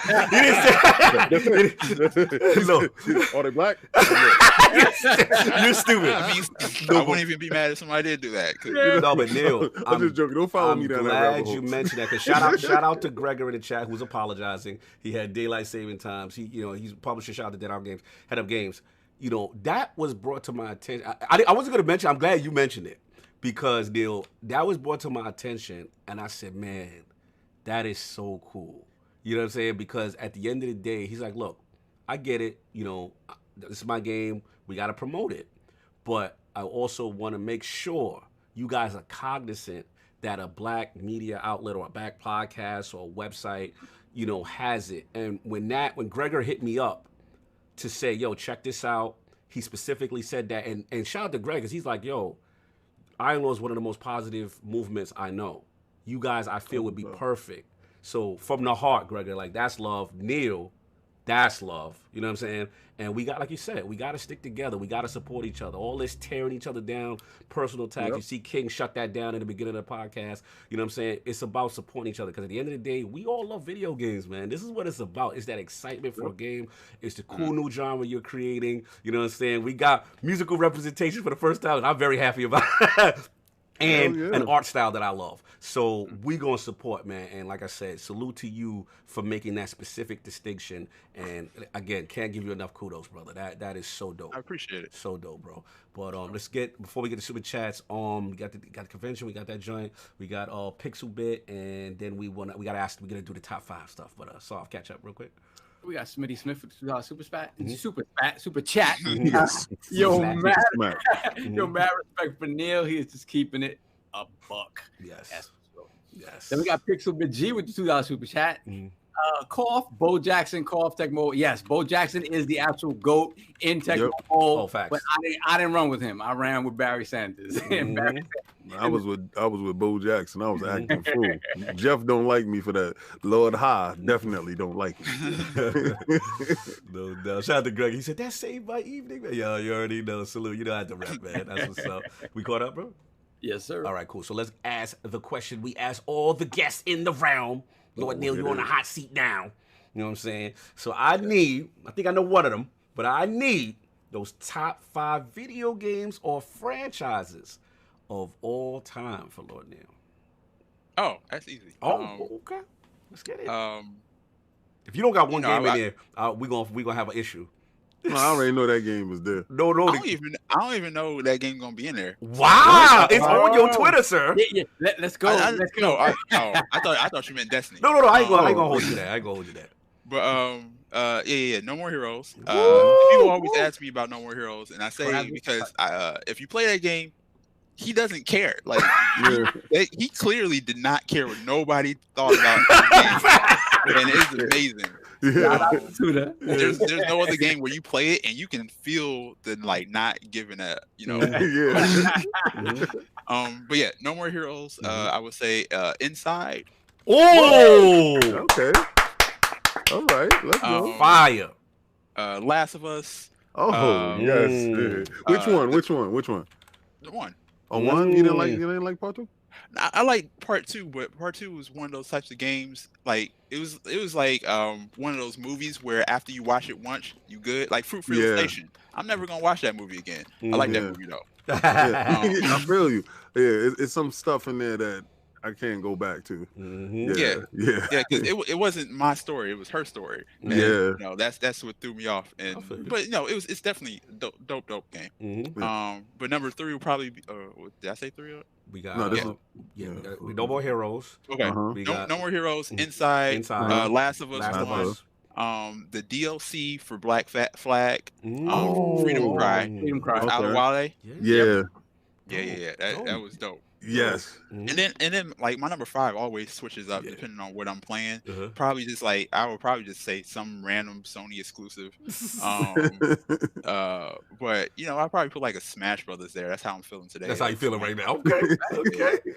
What is this? You a Smash Ultimate or you? No, the GameCube Smash. Okay. Yeah. Adequate. Love so, right now. all right, that's a big contention, right? So I didn't know it's like beef. Like, like dudes don't like that. Don't eat melee or versus Ultimate. It's like, I hear it's like a real thing. It's the memories, you know. Yeah. Absolutely. Okay. That's what's up. But I actually made a list on my Twitter a while ago. It was like the top 25 games that all like black gamers should play or whatever. And it's not even just like games with black people in them. It's just like, you know, Ready to Rumble, stuff like that. Ready to Rumble! Yeah. When you start to whip on someone. Shout out to the Dreamcast. Yo, the Dreamcast. That thing. I played that game so much when it first came out, yo, and it made me make sure that I wanted to get a Dreamcast besides Sonic. But that was definitely, I think, the first or the second game that I put in as soon as I got my Dreamcast. Right? They're just games like even though they're not made by black people definitely need to play them games. Like Crazy Taxi. Crazy Taxi. Oh, you was a Dreamcast kid though. You had a Dreamcast, brother. No, I was jealous that I didn't have it. No, fair enough. So we got that. We got the 5, which amazing 5. Shout out to Gregor giving out his 5. Gran Turismo Battlefield Journey. What Remains of Edith Finch and Limbo / Inside. All right, Gregor. That's the whitest 5 I've ever seen. Listen, man, shout out to Germany representing. Shout out, you know what I'm saying? Head up games in the building. Salute. What Remains of Edith Finch. Come on, man. That's Solomon joint. That's all joint. Walking simulator. Actually, Cog was repping that before I was. I was. That walking simulator. I liked it. I thought it was easy. It was fantastic. It was interesting. God bless. God bless. Say less. And the final question: favorite console of all time, past or present? Probably PS4. I mean, like you can't argue with like just technology. Like it just kills you with overwhelming technology. Where you're, like it's the first console where you can just straight up download everything. You know, the chat online. It fixed Destiny for me. You couldn't play Destiny on 360. Oh Lord. It was just like everybody had one. Or has one, whatever. Yeah. No, listen, it's a tremendous generation for Sony, so we can't even. Dude, this is tremendous 5, tremendous list, man. Chat is loving you. Obviously, you are more than welcome to hang out. I know we're a long form podcast. We're not kicking you out, but if you got things you got to do, it's cool. It's Sunday. I ain't going. Oh, you rock! It's Sunday. Okay, cool. we got the boys. Smoke. Right, let's go. So, look, man, what we got to do is get this poll results in. Last week's poll results on the people have spoken to the question with the PS5 UI now revealed. What feature has you most excited about the interface? The winner of the 4-way ILP poll at 52% was the Messy Lords. Once again, I don't care. This system is getting delayed until I see Digital Foundry with the hands on the console launch. Coming in at second place at 33% of the vote was SSD loading speeds and clean interface. Coming in at third place at 9% was 4K HDR superior dashboard. And at last place at 4% of the vote was PS5 Snap feature with tips and friend list group. Shout out to all the lords who participated in the poll. Lord King, your messy lords, Xbox lords, are hijacking these polls.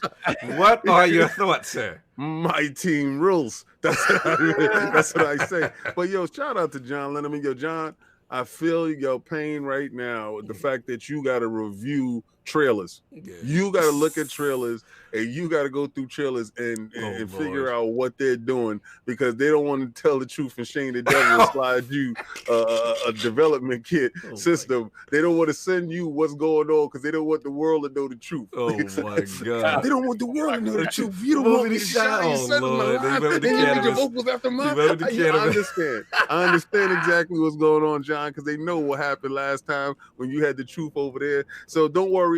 Even if you got to purchase your joint, I want you back on the show so we can go into what you have discovered, sir. Yeah, we'll get John and Digital Foundry back on in the realm. But until then, yeah, I'll be up first. PS5s. Wait, hold on. Let me get a few things before. Please, take care of business. We're gonna get One Away Dragons real quick with the $5 super chat. My brother, stay your course, believe in yourself, and live your dream. I will support you, my brother. I'm sold because of your focus. I'm in all day. Salute. And then real quick again, so I just got a DM from one of our brethren in the realm, Lord Keezy Will 26. Indicating, and this is for all of you people in the realm, Patreon and YouTube, who were just signed up today, have been signed up to win these consoles. Our friend Lord Keezy Will 26 is going to donate 2 months of Game Pass. Actually, this is more for the Xbox console. Right. 2 months of Game Pass to the winner of the Xbox Series X. Okay, all right. Salute, man. Salute. Wait, don't you get too much for free anyway? Maybe they haven't. Let me find out you know something that we don't know. I know nothing. No, Neil, stop breaking NDAs. Continue. He said, "You'll stop that right now." Some extra incentive for our members of the realm. 2 extra months of Game Pass for the winner of the Xbox Series X. So shout out to Lord Keezy Will 26, aka AKW on YouTube. So he's in the chat. So if you see him, no doubt, give a shout out. All right, so we all caught up, sir? Yes, sir. All right. So, being that we transition from the poll, and listen, shout out to the fire department going by my house. We've got the PlayStation they going to. Oh my God. Yo, you messy, man. I gotta hit you with the fraud alert. You messy, bro. It's overheating. It's overheating, yeah. Anyway, oh man, shout out. Wow. Tequila Trance. Put the crest in the chat. Put the crest up for your brother. Welcome to the realm, brother. They said they're giving away PlayStations. What? Anyway, so being that we transitioned off that poll, PS5s have now been spotted in the wild. Major media outlets. So shout out to the Book of JT. Got to salute the whole team, LordsOfGaming.net. You know what I'm saying? With a tremendous article right now, putting it out there. So it looks like, a lot of media outlets are getting them. Shout out to, I believe, Jeff, I can't pronounce his name, Bakalar of Giant Bomb. We've seen with the picture and the order. Oh, who out here buying merch? Somebody buying. Oh, shout out to Sean Zhu. I see that long team premium sleeve. I see you, brother. Got the Phil Dominus one. I see you. So yeah, Jeff Bakalar, he got that. And we got Austin Evans. You know what I'm saying? We're starting to see a lot more media outlets, having it. Wait a second. Oh, Lord. Wait a second. Time out. Yes, sir. They posted a controller. No, they posted a box with the system, sir. That is false. Okay. That's what Austin Evans just have correct. Austin Evans had a picture of the controller. You talking about that other box that was in the corner? Okay. That other box. Did they show anything outside the box? We will get to your segment, sir, once we finish with our guest. Wait, what do y'all think about people? Not people, but media outlets and stuff getting it early? Because I don't think they should. I don't think anybody should get it early. Well, we about to get to you right now, Lord Neil. So hold on one second. But so look, it's been hit this week. A lot of people a lot of media outlets are getting them. So I want to bring this to the round table, to the realm. Lord Neil, let's set you off right now. You got some strong feelings about it. How are you feeling? Because I guess because King's here, I have to say this. The feeling was that because media outlets were not getting the console like the Series X, that there's a potential for the system to be delayed. So with that information, do you think the delay rumors are now dead, or do you feel it's still coming on schedule? And how do you just feel about media people getting it? Well, I think it's definitely coming out on time because they wouldn't have pushed the date back by now if it wasn't coming out. Right.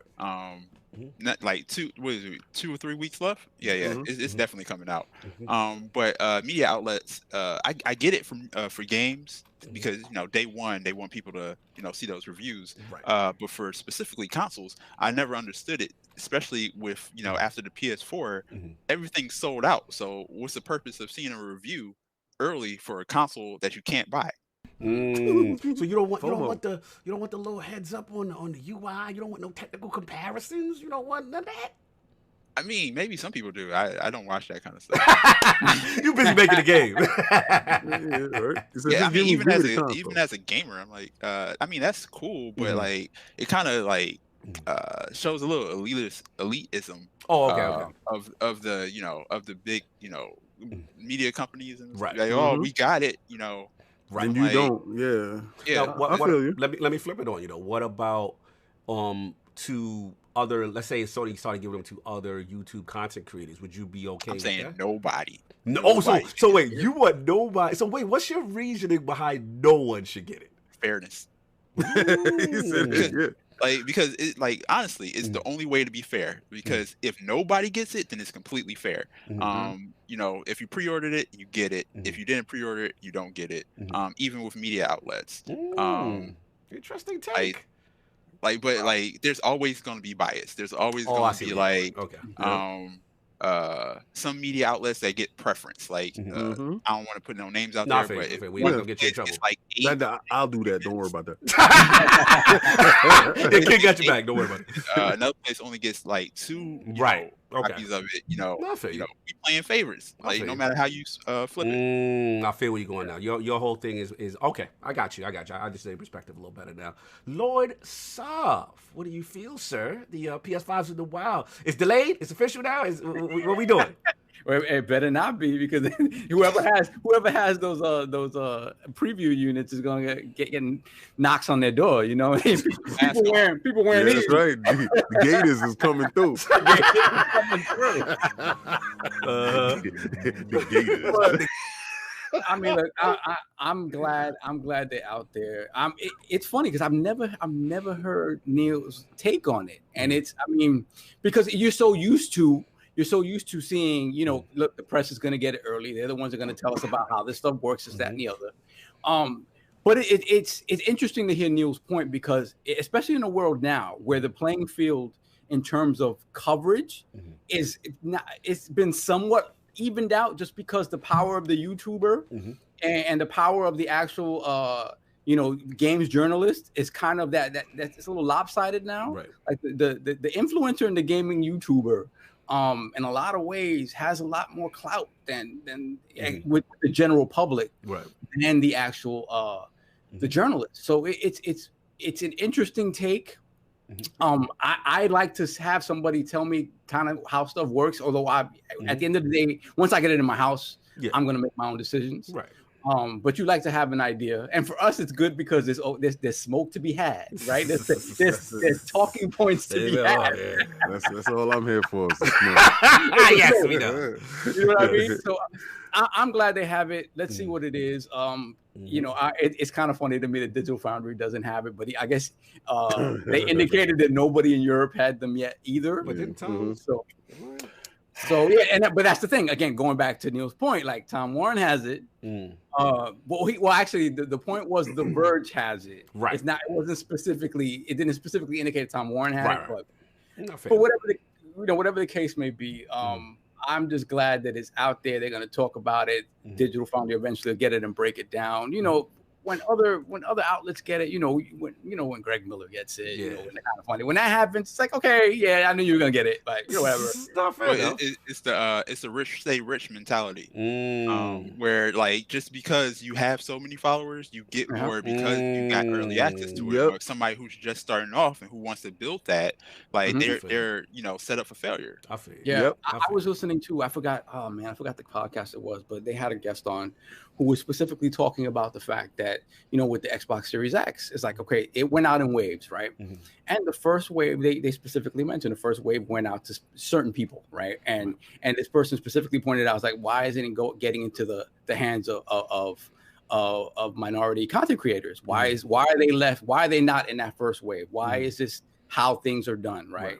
And then some people did get it, but it was like, okay, that we need to change how this happens so that everybody gets it up front, right? If you're going to give it out to everybody in one shot. Don't do it in waves. Because again, once the scoop is had, the scoop is had. You know what I mean? That's a good point too. You may gravitate. I mean, you're obviously going to gravitate to whomever you like and whoever you want the coverage from. But if it's a brand new console, first people to have it and be able to talk about it, if you're excited for the console, you're going to want to see that coverage no matter what.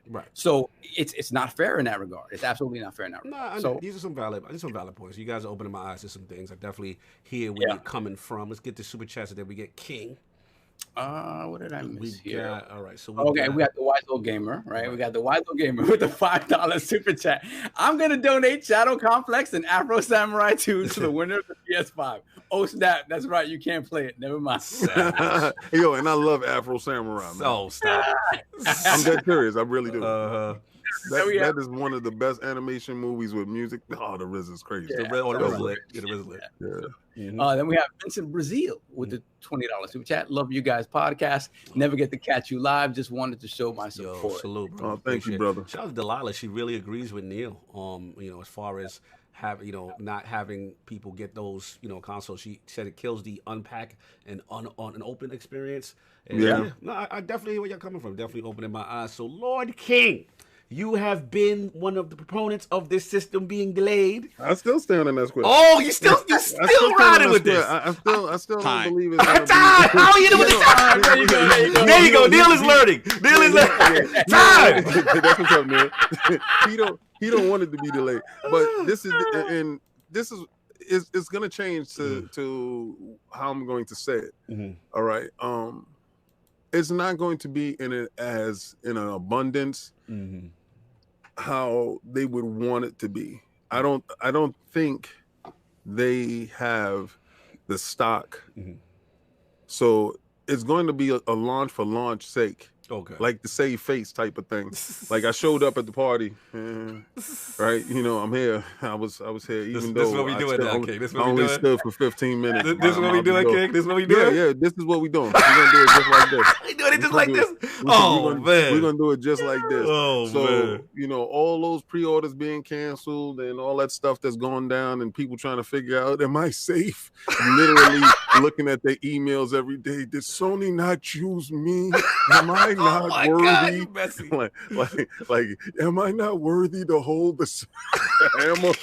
You're not worthy. No, so and I think there's gonna be a lot of people that got it. But as far as it reaching people's hands, right? Didn't see that. All I saw was a box. All I saw is this damn controller again. This controller is out here, son, and it's been passed around like a hacky sack. I'm gonna tell you right now. I'm pretty sure that dudes that got controllers all over. And my man that worked in GameStop hit me up. I was like, yo, the controllers is in. I said, the controllers is in everybody's house. Nobody care about the controllers. Have you seen the systems yet? And he told me, no, it ain't no systems in the store. He said, but we got our Xboxes. I said, I feel you. I understand that the truth. So I know when I code it, it's pretty good. But again, I think they're gonna launch for launch sake. Say they launch for launch sake, and then later on it's going to be in abundance. It's gonna show up in abundance. Somewhere around like December, probably like December 12th or something like that. So you're saying it is gonna launch? Yes. No. Okay. No. Exactly. Get them. Don't be afraid of that. I believe it's going to launch for launch sake to say it. Okay. You understand? Which means it's launching. It's going to be in such short supply that you might as well not even showed up. Like it's like you going to a barbecue and they only got 3 wings. Oh like, my God! You only got 3 wings. There's like 50 dudes here. My man, like I came here to eat. My man, why is only 3 wings here? And the dude with the 3 wings is just sitting there and they telling you this is elitism. Let me fix your analogy though. It's like somebody called you and invited you to a barbecue and said, "Hey, we ain't got a plate for you, but you can come anyway," and you went anyway.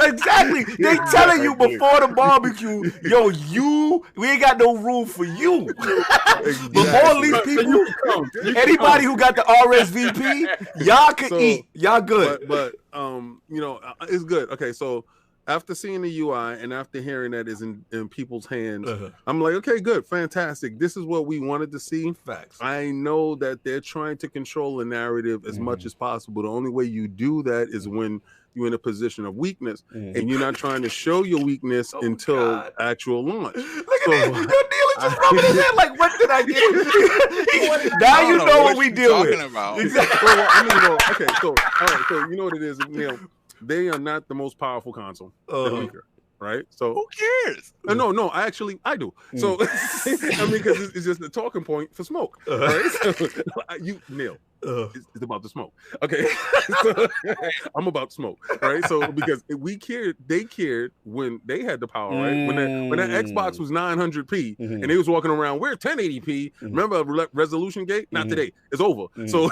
we're back. So King, this is what happens when you kick sand in my face. We're back. so now, yeah, so I'm crazy petty. I don't care.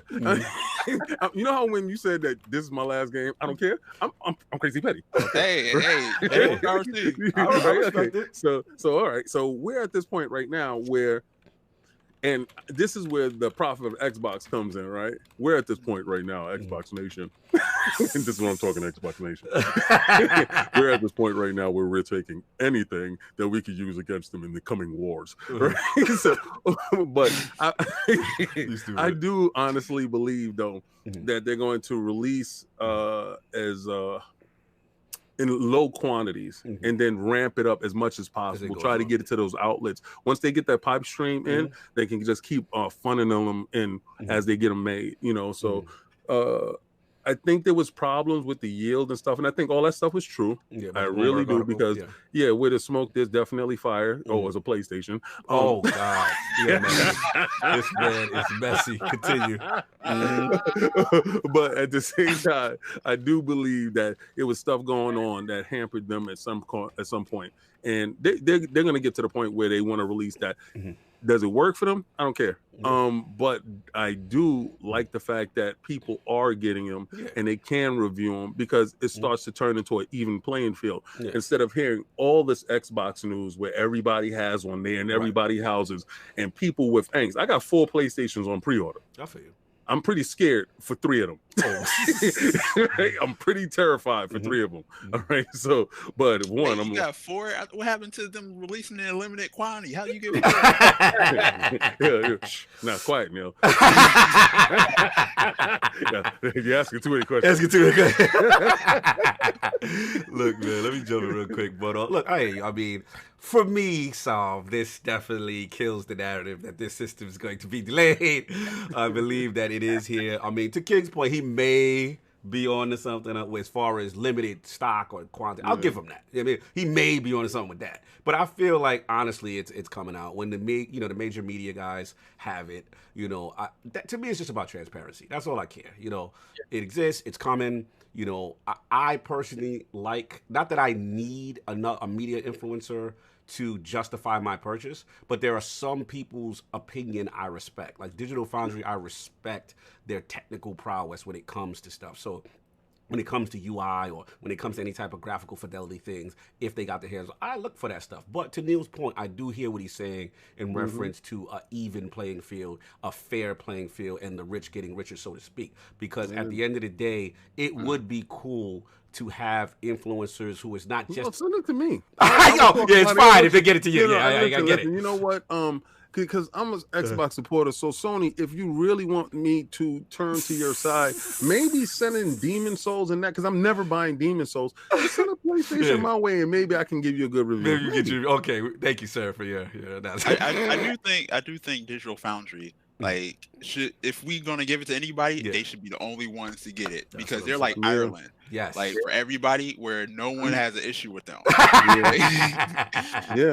Like, all they do is be like, hey, here's the stats. Yeah, this is it. Here's the numbers. We're just telling you what it is. And like I said, that kind of stuff, I really appreciate it. But yeah, like I said, I'm just happy that finally we're getting close to launch. Soon this stuff's going to be over. You know what I mean? But yeah, I definitely hear what you're saying. And the sad part about it, like you said, Neil, is that unfortunately, it's a numbers game, it's a reach game, it's a popularity game, you know, and a lot of times the decisions that are made is based on a person's influence and reach, so they give it to these specific outlets. You ain't Travis Scott, all right? So there it is. That's all. You ain't Travis Scott. You ain't got a hot album out. So there it is. That's all. You know? it is what it is. You don't know Drake. You don't know Drake.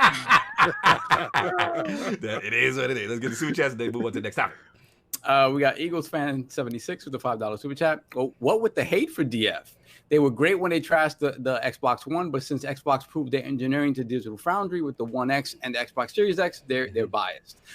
Yeah, that's an interesting one, because the past week I've seen a lot of and we've seen this a lot, right? Yeah.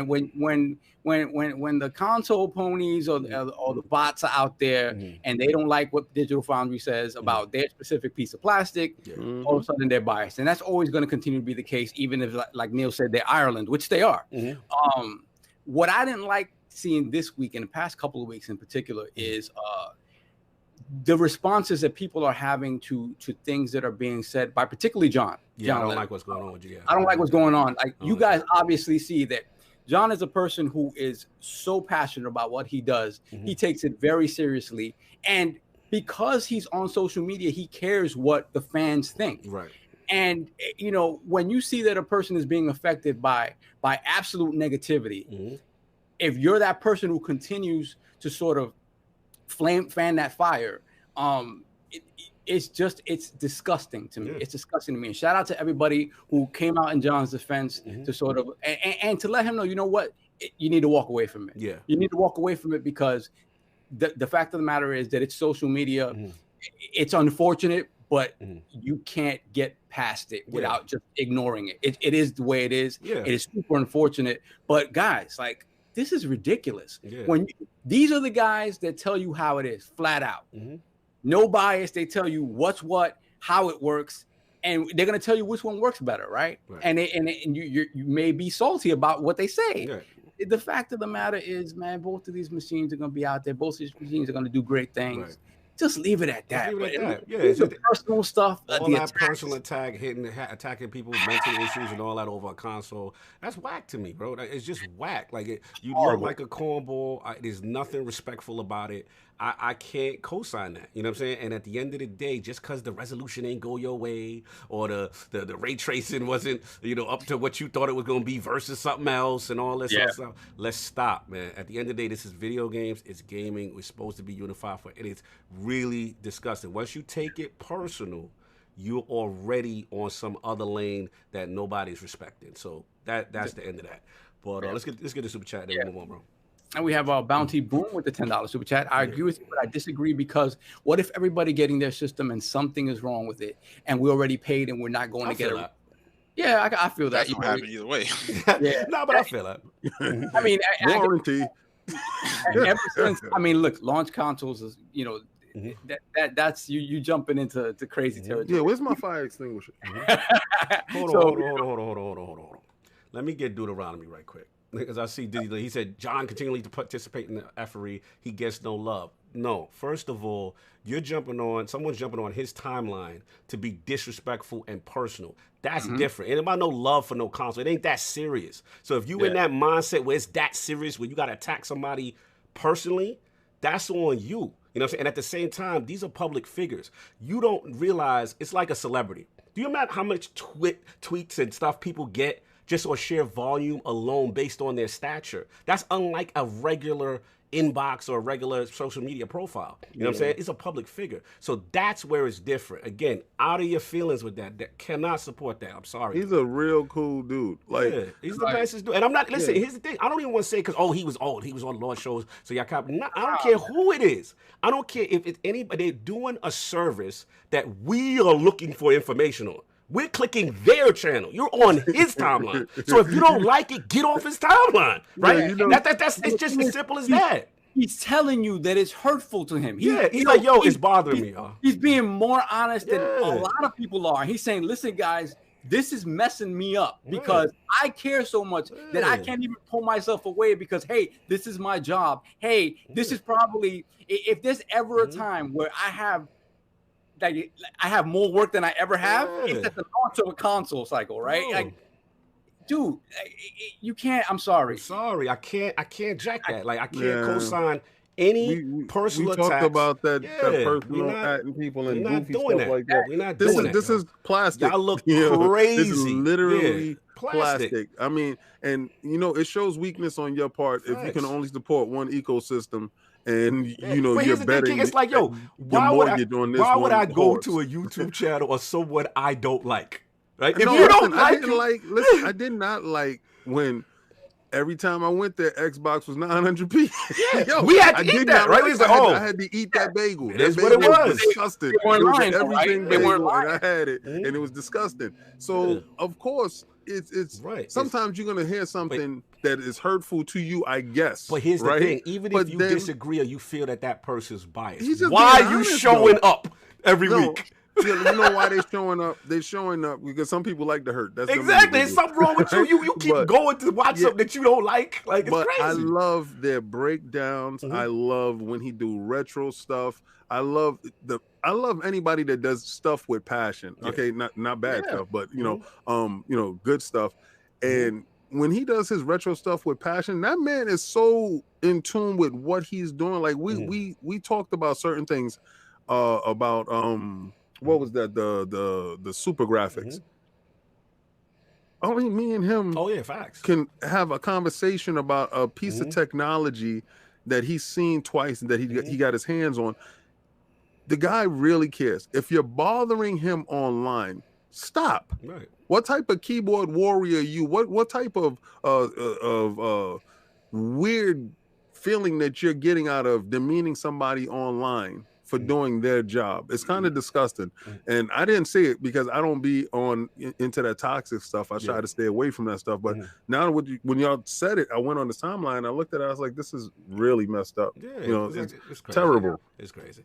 Anyway, enough of that. Let's go. Had to get that off. Anyway, we got the super chats. Yeah, we got Jonathan B with the $5 super chat. I heard they sent those PS5s out so they can dynamically tune the fan. The fan's gonna come with equalizer settings. Oh my god! It's a free heater. That's savage. Winter is coming. Moving along. Then we have Sin Vendetta with the $5 super chat. King, if it takes someone gifting you Demon Souls in order for you to play it, hell, I'll gift you the damn game. Yo, stop. Okay, y'all already got me getting this chip. All right, you already got me on this chip.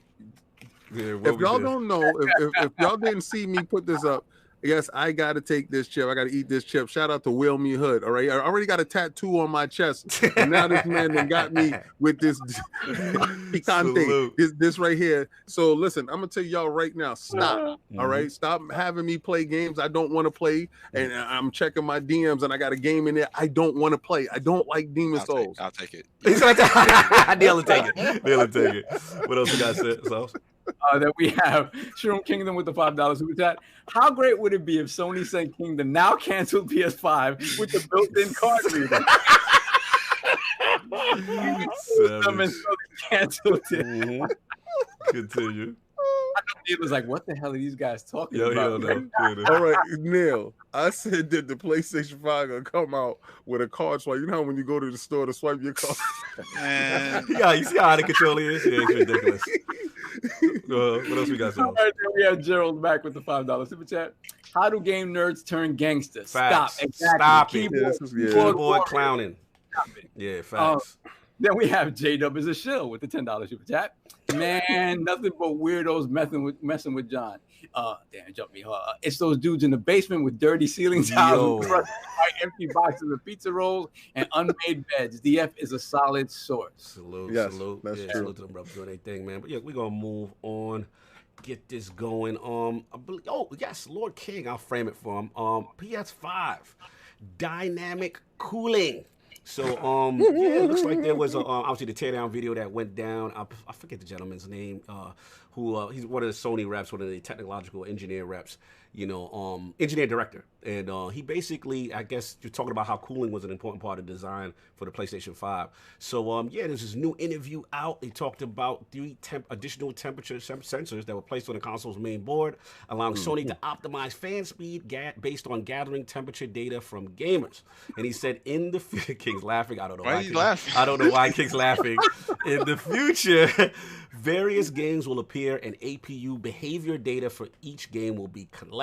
So basically, it looks like a series of online updates will allow Sony to control the RPM of the fan. And again, this is part of their new cooling system. And King, you wanted to bring this to the realm. Clearly, this is your topic, sir. I came across this article, and I sat there and I was like, yo, let me do a little bit more research. So I noticed that they had a whole new division in their building. And these dudes sit there and monitor your PlayStation. So they're like, you know, Neil right now is on level 36 in Demon Souls. It's getting, okay, his system is heating up. Somebody throttle back his system. Give him more fan power. More. That's how this works. Yo, and I'm like, yo, literally, they said they're gonna monitor your joint for the fan, and they can boost your joint when it's getting too hot. Hold on, turn. We need more fan. And that's not how this works. That's not how this works, sir. Thank you, Neil. That is not how this. Man, y'all need more devs on this. Thank you. Exactly. You people, Neil, you are developing for the PlayStation 5. NeverYield's coming out for the PlayStation 5 and the Series X, correct, sir? Yeah. Yo, Gregor, can I say that? Oh, Gregor, can you say that? Well, I don't care. Well, no, it says it on the at the end of the. It says it on the trailer. Yeah, you good? Yeah. I know. I put it there. Optimistic, right? Hell yeah. I put it there and then hope that PlayStation will see it. Salute. Because they didn't give you a console to work on. Good, Neil. Please educate the realm, sir. How I assume it will work is like what I think they mean is per game basis. So since it's running off of an SSD, like if you're running a little indie game that's not, you know, heating up the console, then there would be an update saying, hey, run the fan at the lowest setting. But if you're running like, you know, Call Destiny, Call of Duty or Destiny, they like crank that boy up. Yeah, crank that Soldier Boy. Yo, you can't be doing that. Soldier Boy just come out and be like, yo, you can't be doing that. I can't with you. Continue. He's ridiculous. That's legit. Continue, Neil. Continue. But no, if they were paying people to sit there and be like, just look at numbers, being like, hey, this game running kind of hot, we just turn this up, I would take that job. That sounds like the easiest job. Yeah, the chat is stupid. Oh my god. I'm sorry, man. I found it so hilarious that they even, you know, talked about this, because I'm pretty sure that, you know, Xbox is monitoring the heats in their system as well. But being that this was an article, and I just made a little scenario in my head that they had a whole black division, right? They had like a whole team, you know, dudes in black suits. Whoa! You said black? No, black division. I was gonna get to it. Yeah, okay. Listen. They had black suits on, and they sit there with their black shades like Men in Black. And they go to your house when your joint overheat, and they couldn't turn it off, and they flash you. I'm done with you. You're ridiculous. You won't remember this. Anyway, Lord Saul, what was your feelings on this? Let me get these two super chats. Yes, please. We got Stitch with the $5 super chat. King, the PS5 no longer has a card reader. They upgraded to an RFID chip so you can use Apple Pay or Samsung. You just tap your card on the side of it. Savage. Then we have a Shroom Kingdom with the $2 super chat. Saw a job post on Sony looking for fan controllers. Savage. There we are, Smitty Smith with the $5 super chat. Maybe the PS5 will ship with one of those Nest thermostats. Y'all messy. Y'all messy. Those are my people. Those are my people. Y'all messy, man. You people wrong. Yes. Oh wow. Get y'all to be, and then somebody cops something. Oh, Scrolly Dan got that new ILP mug. I see you. Oh, that's what's up. Yeah, got one of them flavors, man. Got that mug. I see you. Continue. We have a Jonathan B with the $5 super chat. I have an idea for the next Patreon tier. King does a full playthrough series of Demon Souls on the ILP channel. Shout out to Kid Smooth. Yo, stop playing, Jonathan. What's up with you people? Y'all, I don't think y'all really like me. They like putting you through stuff. Yeah. Shout out to the Wild Zone Gamer, $2 super chat. In my Scotty voice, I've given all she got to Captain. Mr. Sulu. I'm dead, yeah. Mr. Sulu, can we go to Warp 3? Y'all ridiculous. Anyway, let me jump in on this because this is being super messy. Look, man, at the end of the day, again, I'm not a hardware developer or whatever, but it sounds interesting. You know what I'm saying? Some new, unique approach as far as firmware and variable clocks and stuff like that. Look, proof's going to be in the pudding, right? Once we get these systems in-house and the effectiveness and all this stuff, the system is very big, and cooling is a priority with this console. Like, that is clear as day, but look, long as it don't overheat, long as for the most part it doesn't sound like a jet plane when we playing those really high intensive games, like Neil was saying, like probably for the indie stuff or whatever. If there's a way to control it so that it's not really super loud and it's effective with the cooling. I think my main thing, Soft, that no one's talking about is actually shout out to Digital Foundry and Richard Ledbetter, the actual SSD, the NVMe expansion slot. I want to know if the SSDs with heat sinks can go in there. Also, the cooling there, because SSDs run hot. They've already said that they don't fit in there. Yep, I watched that one specifically. Yeah, they don't fit. So again, that's my own. I'm not concerned with the cooling of the system. I think how big it is and the heat sinks and all. You see the heat sink. I mean, this thing is insane. So it's like they are designed that big to be cool. Even the contours of the snap-on stuff, all that is designed for airflow. So my thing is, though, I just want to know about that SSD, for that aspect, because again, I know those run hot. Other than that, man, King's gonna have fun with this. I already knew King's gonna have a lot of fun with this topic. I think they'll be fine because this is an SSD. They can transfer data between your extra one and your current one. Right. And if they actively switching which one your game is on, the game you're running is on, then they don't have to cool the one up top. Right. So I mean, it could just like they could pull some slick. It could be lit, and like you said, I mean, it could be a situation. Who knows? You know what I'm saying, with this type of technology, the things that they're using, you never know what can become. I don't want to say like industry standard. I mean, every console is unique and works for them. But if it's something that proves to be very efficient and revolutionary, you may see other people adopt it. So we'll see. I mean, that's where I'm at with it. But let us move on and solve the joint before we move on. We have Sparty on with the $20 super chat. Keep on with the truth, ILP. Love Sundays before my beloved Lions lose again. Oh, Detroit in the building? Okay. Because every time people in Detroit get their hopes up, like this is the year, like on Thanksgiving in Detroit, I just sit there like, why y'all watching this? Y'all know what's about to happen. Like, you're gonna ruin Thanksgiving. And then one year the Lions was winning, and then they got swept, like they got wiped out. I was like, how? You could have put me on the field. Listen, held the ball. I feel that pain as a New York Met fan. I understand that pain. So I'm a Jets fan, so you already know. Jet fans know, Met fans we know about that bad news bear mentality. But y'all have won before. I don't think the Lions have ever won. Yeah, you're kind of right about that. But y'all had the greatest running back in the history of the game. Like literally, I would y'all could take that win. Just give me the greatest running back. No, I want my win, sir. I want my win. Nah, I wasn't even there. Listen, I was alive. I was alive for mine. What was we? Jets was that when we won Joe Namath. One league. Yeah, Joe hell that. I'm good with that.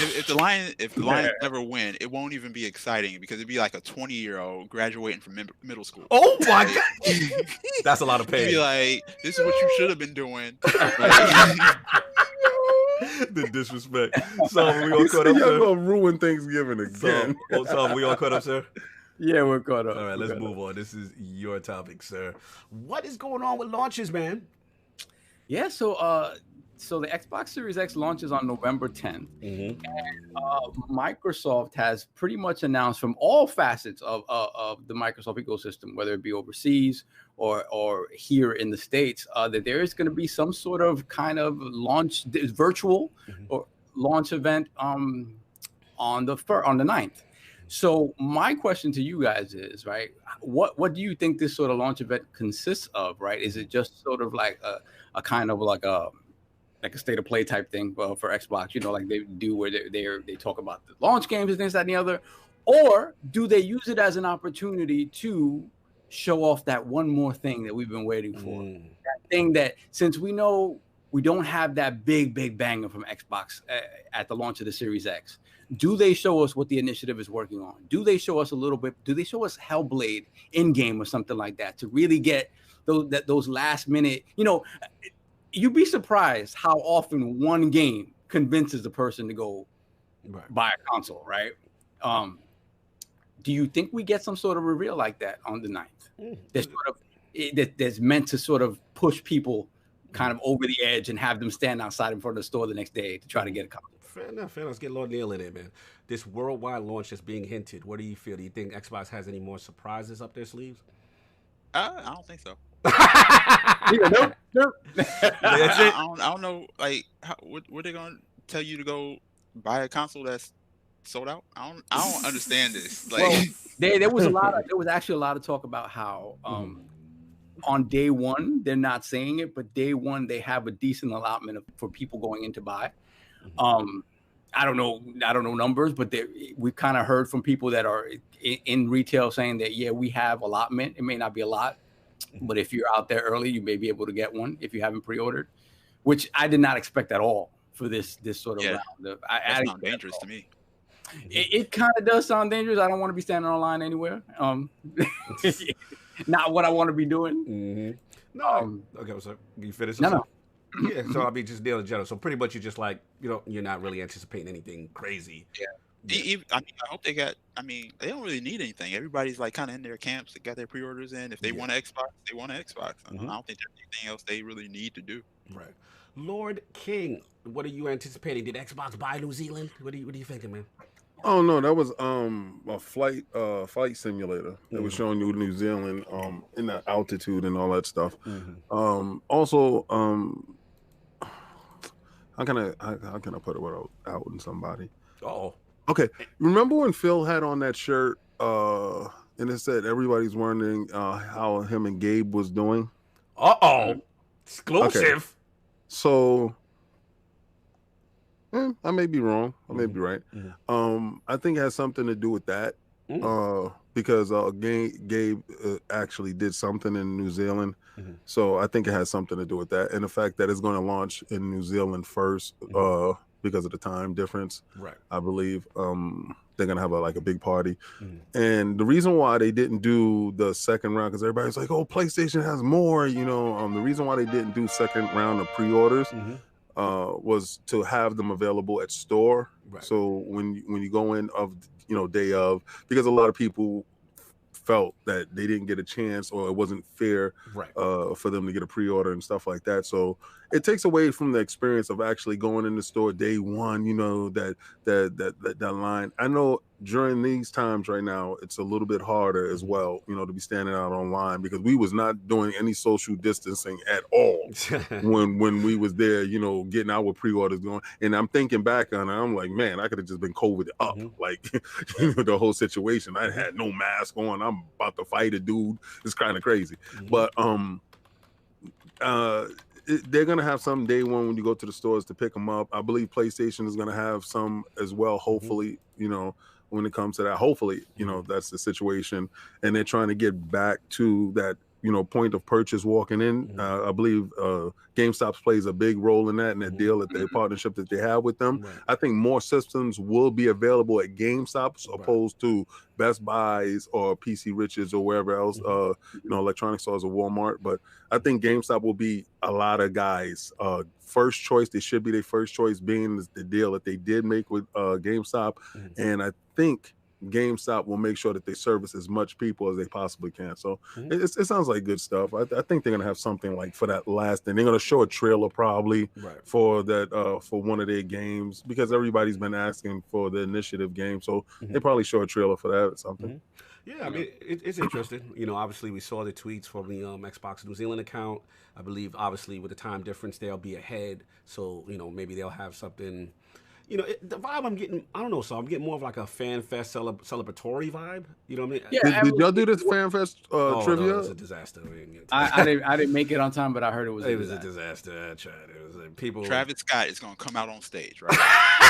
He's gonna come out with the controller. He's gonna blow it. He's gonna blow into the controller. He's gonna turn into a flute. I'm done. Snoop gonna walk out of the Series X fridge. The fridge, they gonna bust our fridge out. Do you see the stuff that I got to deal with? Yeah. It says Snoop got to walk out of Xbox fridge. Listen, man, we got good deal. What you say? I was just gonna say Microsoft.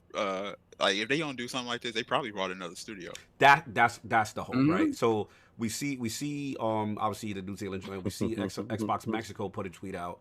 You know, obviously we did hear rumors that, you know, I don't know how true they are, but like, oh, the Bethesda acquisition, you know, the ZeniMax acquisition is not the only acquisition, and they have something else cooking.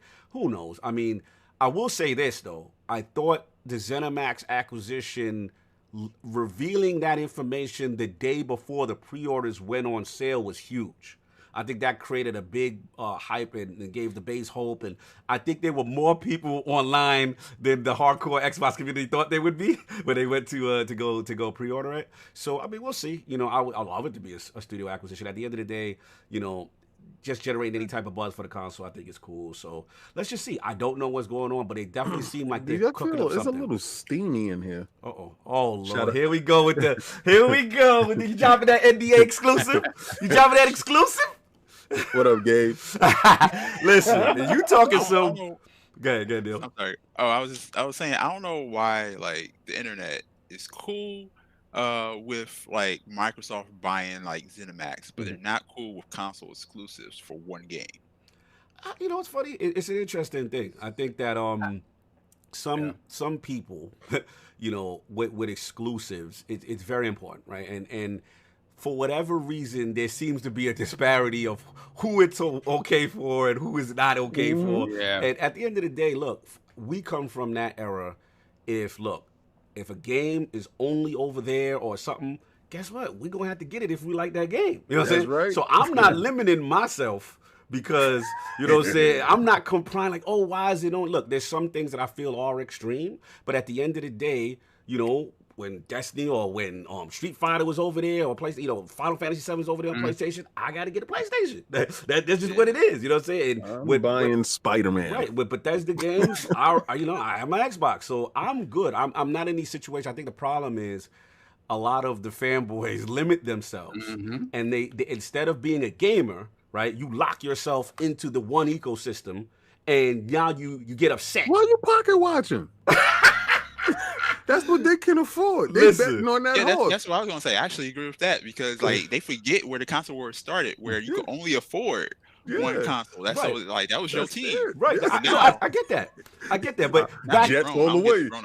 No, listen, I get that, but back in the day, I think it was different because it was more like, all right, I'm gonna go over to my friend's house and I'm gonna go see that Sega or I'm gonna go see that whatever, and I just feel it was different. Now it's just like, if it's over there, like, I gotta be mad that it's over there. Like, just hustle hard and go get it. and that's the thing. Like, I can see that argument for younger people, right? But you got a lot of the people that talking smack on the internet aren't young. They're not that young. Yo, I don't respect you 40 years old repping PlayStation or Xbox sitting there talking about I hate the other box. Like, that's kind of stupid. I don't get that argument in that respect. So it's just like to me, it's one of those things where it's like when you talk about the single game going over, right? And I think it's certain sections of the internet feel that's a petty move. Like, oh, I'm I'm going to pay for this exclusivity for 6 months. I'm going to pay for it for a year, right? But if you go outright and buy them, you could be mad. But at the end of the day, they bought them. They're always going to be moved over to that other platform. At some point, you're going to have to either deal with it, suck it up and deal with it, or just be mad, continue to be mad that it got moved from the platform. Shout out my boy to Mega. He said, yeah, not all of us got money to buy everything. And I get that. Not everybody does have the money to get everything. I get that, right? Everyone makes an informed decision on what they think their platform or their preference or what they think they're going to like. But there's going to be situations where your team didn't make this acquisition. You know what I'm saying, that you was excited about. So what are you then going to do, right? Are you going to continue to be mad and be angry and throw rocks at the screen that they didn't sign this game? Like, at some point, it's either you deal with it, you know what I'm saying, or if you're able, you save and you try to figure out a way to get it. You know what I'm saying? But I just feel this whole thing about being mad because it's not on your platform or whatever, to me, it doesn't serve any purpose. It's done. What's done is done. Like, you're going to have to make a decision either way. So that's just how I look at it. I think it comes out of ignorance as well, because we literally do the same thing for Netflix and Amazon and Hulu, where they don't make these movies for a certain platform most of the time. The platforms buy them, and you're to be honest with just gamers in general. There needs to be more understanding of how these things work and these deals are made, because a certain game, there has to be deals made to make that money back. Because say you make a game, right, and then Sony says, hey, we'll pay for your entire development, so you already free and clear, right, if you give us facts, if you give us exclusive for a year. So you saying you gonna stop for them from keeping the lights on in their house so they can have it on your so they can just have straight up profit after that. I'm like, yo, that's a deal that no one can say no to. Bro, it's the same argument we had when we had developers on IOP, and they were telling us how the structure of Game Pass was working for them.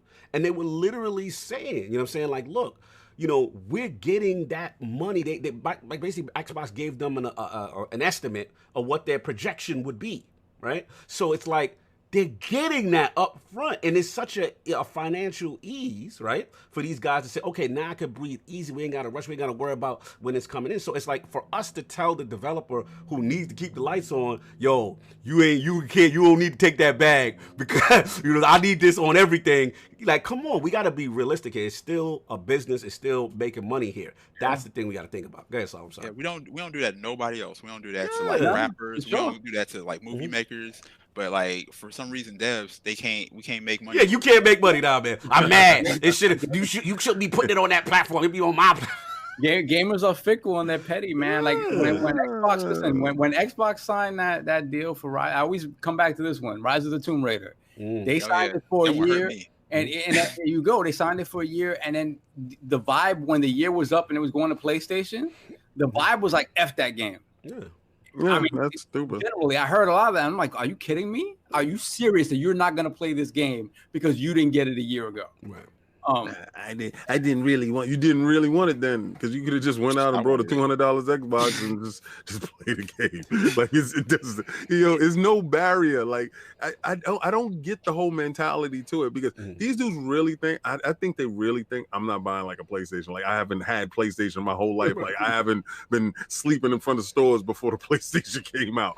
I'm that dude. All right. So just because I say, oh, Xbox X, Y, and Z, so what? Who cares? It's actually fun smoke. That's exactly what it is. But at the end of the day, look, you joke, right? We know you have a preference, right? But at the end of the day, you don't limit yourself from not picking up a PlayStation 5.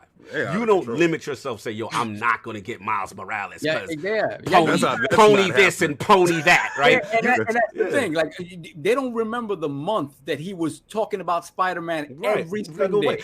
I'm going to be doing that. Yo, they don't remember. They don't remember when we were sitting there talking about Game of the Year stuff, and King is like, I don't care what y'all said. Last of Us 2 is it.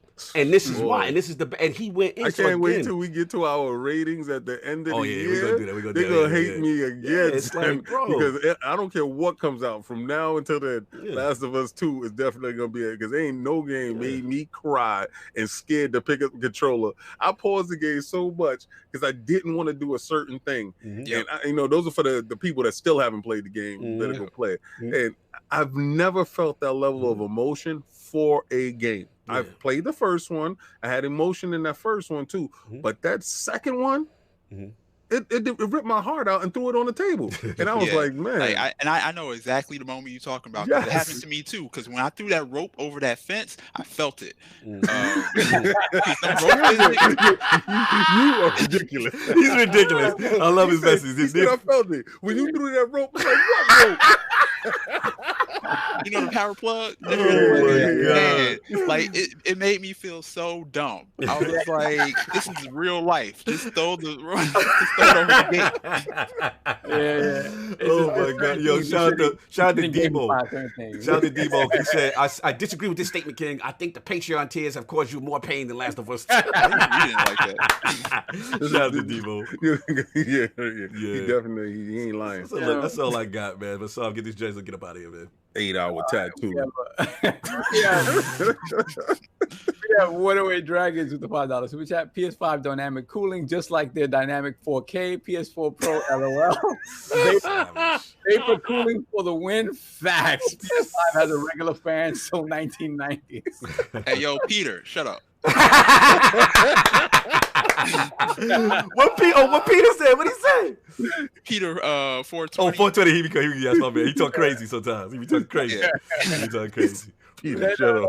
Let's welcome to the realm, Lord Bobby Mulas. Oh, Bobby Mulas. Oh.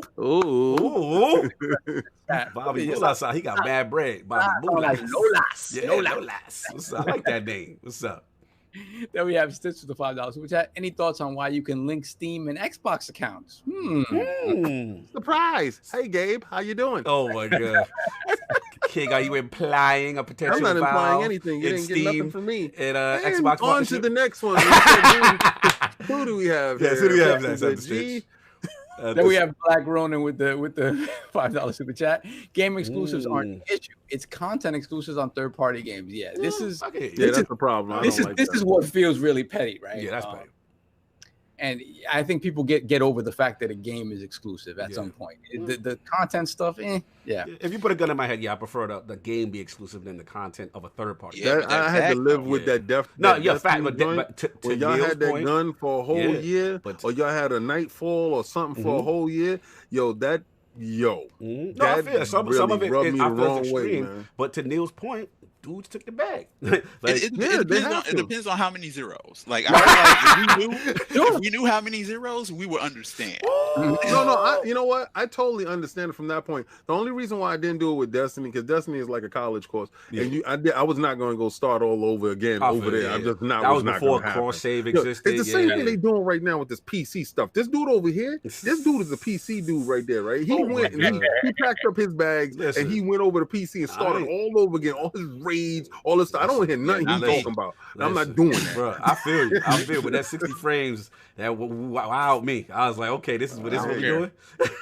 You'll be back. Just I'll like be back. You said, I don't care. Yep, I'll be back December 8th, y'all. December 8th with that field of view slider and that 60 frames come to next gen. I'll be right back full time. Continue. What we got? And we have let me see, Briscoe Son with the $5. So we chat. My motto this gen: PS5 fight games and exclusives. Xbox everything else. I like that. Yeah, don't limit yourself, brother. Don't limit Get everything. King Doovy. Like I ain't playing God of War. With the $5 super chat. If Microsoft doesn't buy ZeniMax, Google, Amazon would have. ZeniMax wanted to be bought. Sony already has 2 exclusives. ZeniMax, mad love for the show. Thank you, sir. Yeah, that's something. Yep. I'm gonna be honest with y'all, man. I love the competition in the gaming space. That said, I do not agree with the position, at least at this point, that Amazon is taking and that Google is taking with this. This is our platform, right? And as powerful as those companies are, as much money as those companies are, I would much prefer that one of the big three buy these companies and it stays within those three, than these two other ones, you kind of usurpers come in and try to take those companies. It's a usurpers. No, honestly, and it sounds bad to say that, but I just don't think at this point in time, looking at streaming as the thing is the right thing to do. So for me, losing a company like ZeniMax and all of those properties to an Amazon wouldn't sit right with me. You'd rather it be with the people who have a little bit more experience and commitment to gaming from a corporation standpoint, exactly, as opposed to somebody new that's a bigger corporate entity, but is just doing it for a streaming purpose kind of thing. Absolutely. I get what you're going. And we got a Pixel Bit G, right? $2 super chat. Cough, Cyberpunk, hold my beer. Okay, I'll get low. Cyberpunk coming, bro. Cyberpunk coming. I'm gonna be honest though, like until it shows me, Hades is my game of the year right now. Which one? Hades is my game. Wow. Okay, now Hades is fire though. I heard good stuff. Then we got Kingdom. Super chat at the VGA is Phil gonna say we bought Gabe. You gonna bring out Gabe? That'll be crazy. Now that's crazy. Then we have Gamer by Choice with the $20 super chat. Great show and thank you for having a passionate dev of color on to discuss his love of gaming. Salute to the Lords and Neil. Salute. Yeah, we're gonna definitely run that trailer. Don't worry, we're gonna run that trailer back right at the end too. So for the people who missed it, because I know a couple of y'all missed it. But yeah, continue. We got everybody caught up. Yeah, we're good. All right, cool, man. So yeah, that was pretty much it as far as that is concerned. Let's get into the poll. Let's get up out of here with both next-gen consoles steadily approaching and now in the hands of the media. What specific technical aspect of next-gen consoles has you the most? In quotations. What is it, quotations? I said in quotations. Oh, that the media has it? Oh, my God. You still riding. You still riding. What specific technical aspects of next-gen consoles has you most excited? The choices are A, CPU and GPU, raw power of both consoles. B, NVMe, 6 SSD load times for quicker gameplay.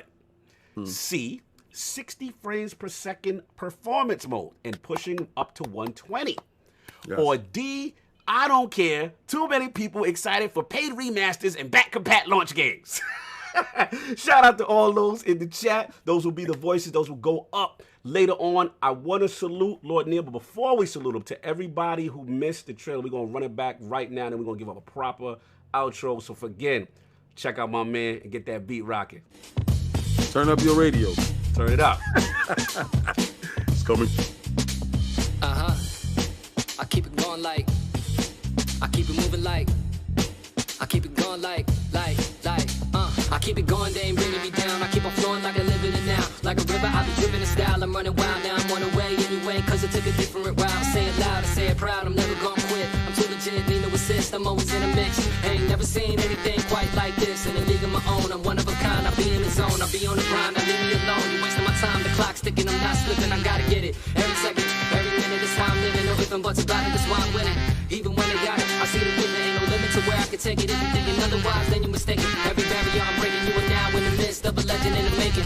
And that's a fact, got it like that. One time for your mind, bring it right back. Running the game, and I'm on the right track. I'm running the game, and I'm on the right track.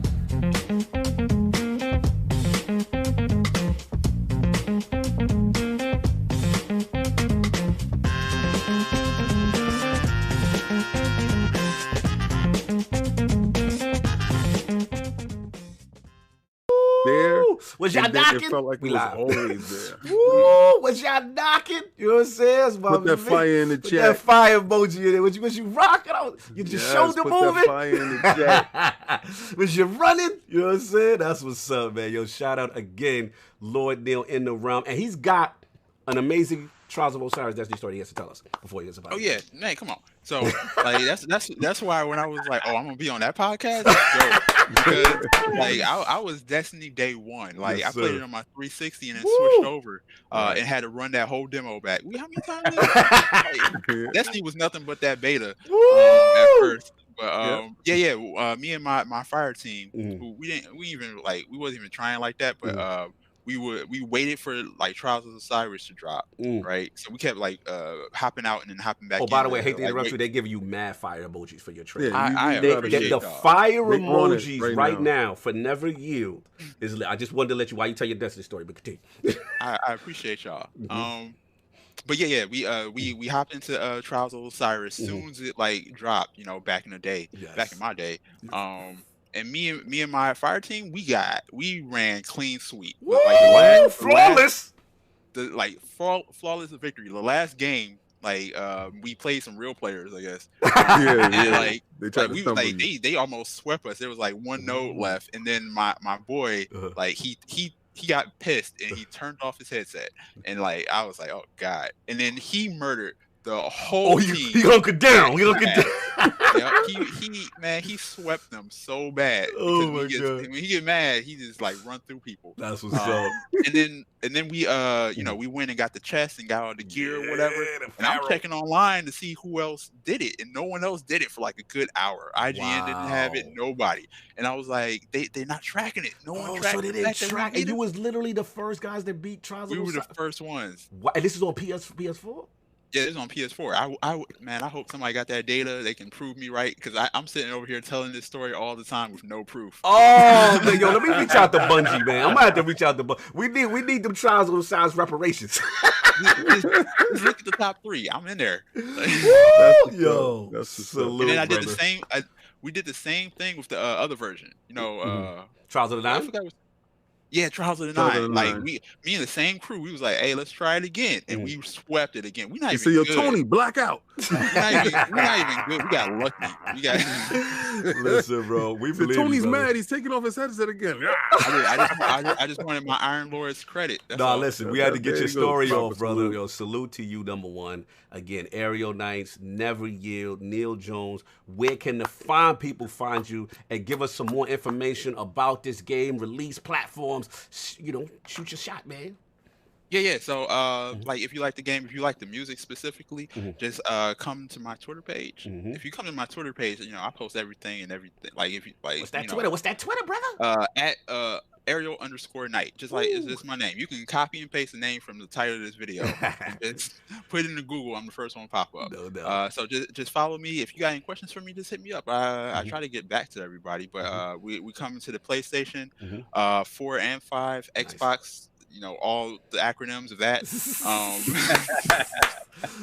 Hopefully Switch Gang. Hopefully Switch Gang coming in hot. I'm working on other stuff. I'm putting pressure on Nintendo today. Nintendo, what's up? My man's out here, man. This be perfect platform on the go with the beats, with the running. Let's get it. Yeah, and if you're in Detroit, I'm easy to find. You know, in the before times, I used to go to all the Detroit events. So, you know, you'll be able to find me. Hit me up. No doubt, brother. Yo, good to see your journey. An absolute pleasure to have you. Amazing guest about the smoke. Having fun, man. We definitely got to bring it back, you know, as you get closer to release, man. But keep up your journey, brother. Love what you're doing, man. Tremendous story. Tremendous story. I appreciate y'all. You already know. Lord Soft. Where can the fine people find you? What you got going on, sir? Yeah, no doubt, man. Thank you to Neil for coming through. You know what's funny? Like we sit here and I saw somebody in the chat saying we were at almost 5,000 subscribers, and that's kind of bonkers to me, right? And when you start seeing your platform and kind of grow in that way, you realize that you have a duty to do certain things that you don't necessarily think about in the beginning. I remember when my first trip to PAX, right? And I'm like, you know, I'm running around with King interviewing people, and you know, you're kind of wide-eyed at everything because you're engaging in this thing that you've never done before, and you're talking to all these different devs, and you're kind of like starstruck a little bit, right? And then we're about to go to lunch, and King sees some developers in a corner by that escalator, African American developers, and he's like, before we go, I just want to let you know that we're coming right back to interview you guys. I'm going to make sure we interview you guys. And, you know, in that moment, you realize, wait a minute, if we're creating this platform, we have to make sure that part of that is to give a voice to voices that aren't being heard elsewhere. And when we did that with the Swim Sanity developers, right, and right there, everything clicked for me. It's like, okay, this is what we are, right? This is an absolute part of what we are. And to see, and it's in a way, it's a sad thing, right? Because it shouldn't have to be that way. Right. It should be that you have your place in the industry with everyone else, and there's no dividing line. But unfortunately, that's not the world that we live in. So it gives me so much pleasure to have you on here and to know your story and to be able to have a platform where people hear your story and hear about your game and are excited about your game, because this is something that we have to do. This is something that we have to do, absolutely 100%. And for somebody like you who's worked so hard and it's come to the point where it's like, you know what? If y'all not making that space for me, I'm gonna make my own space. I love that part. Yeah, that was the part I like. Congratulations to you, Neil, for your journey, everything that you've done, man. Wish you nothing but the best, all the success, and you know the Lords are gonna be behind you 100%. When launch comes, we're gonna be right there. Yes, sir. 100%. So congratulations to you, man. Yeah, thank you so much, man. Absolutely. Lord King, what's going on, sir? I love the fact that he was down for the messy. I actually love it. I love your attitude. I love that you said, yo, this was going to be my last game. And you was like, yo, I'm just going to go for it. I'm just going to swing. I'm just going to get up there and I'm just going to hit a home run. I'm going to swing this bat come hella high water and it's going to be what it's going to be. And you just freed yourself. And it just, I see the translation into the game. The game looks free. Like he's unbridled, and then the music is free flowing. I'm telling you, like, when you reach that point where you stop caring, but like you said, I don't care for everybody to love it. I'm making it for a certain amount of group. Me. I love that. Those people that have my taste. This is me. If I'm gonna leave a mark, this is the mark I'm gonna leave.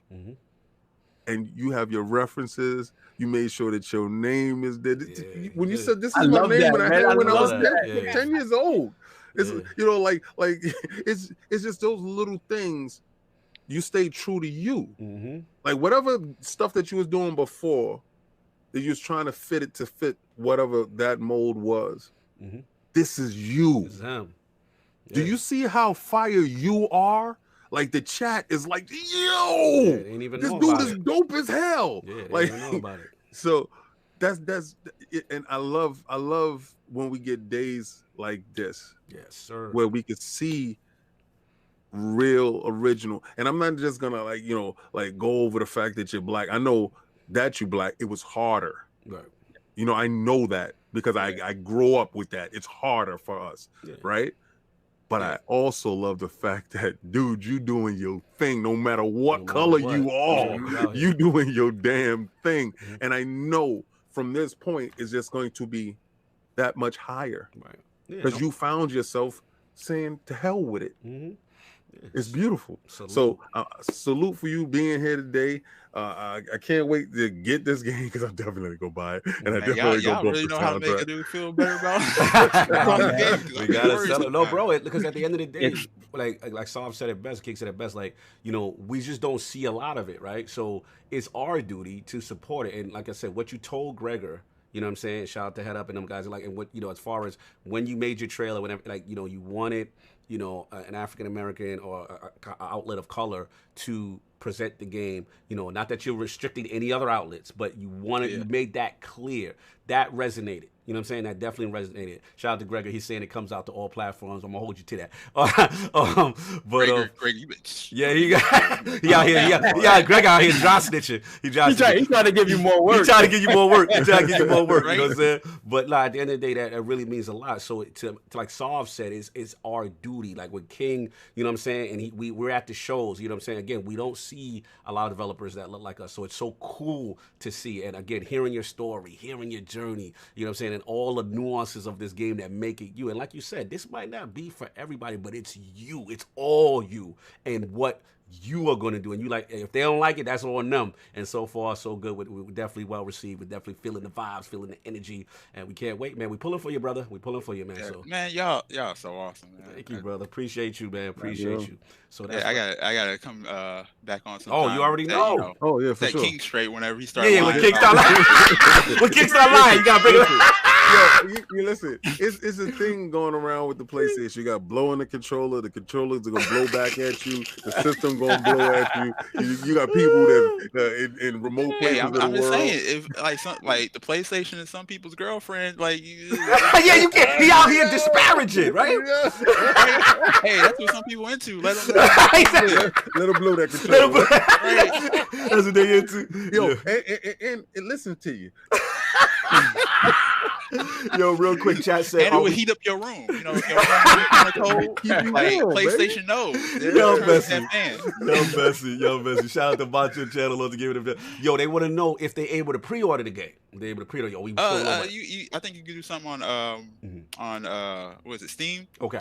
And then as soon as the PlayStation stuff gets settled, then you know you'll be able to pre-order on there too. No Yeah, doubt. and that Xbox Game Pass stuff. He ain't saying that part, but I'm over there with that. Yo, listen, if it's gonna be the reason why I buy a digital game on my PlayStation, fine. Okay. Yo, but I'm gonna tell you right now, when Phil Dominus Maximus Aurelius Spencer comes to you, you take that back. Bag comes first. Again, like if y'all, as soon as I figure out all this stuff and it's updated and everything, I post everything on Twitter. Please come follow me on Twitter. Yes, because normally I don't really care about the clout and stuff like that. But Twitter numbers get you in the room. All right, so let's do that. Let's do that right now. I already followed you. Right No, but we got to do it for the chat. You know what I'm saying? Who up in here? Listen, man, I'm gonna drop it right now. Please support the brother right now. Again, the Aerial Knight, his Twitter is in there. Get him at the table. Get him a seat at that table. Let it be a Game Pass exclusive. I gotta be Game Pass? He ain't got to blow in the controller to make his man jump. Oh my God, you are ridiculous. You're here pushing your agenda. We don't want his game to overheat, hit the PlayStation, so it's fine over here. Let's go. PlayStation fans support it, man. It's coming to PS5, coming to all the major platforms, and hopefully Switch game. You know what I'm saying? But look, that's what we got, man. Look, everybody, enjoy your Sunday. Hilarious, fun show. Soft, you got anything with Super Chats? Yes, sir. Let's catch up.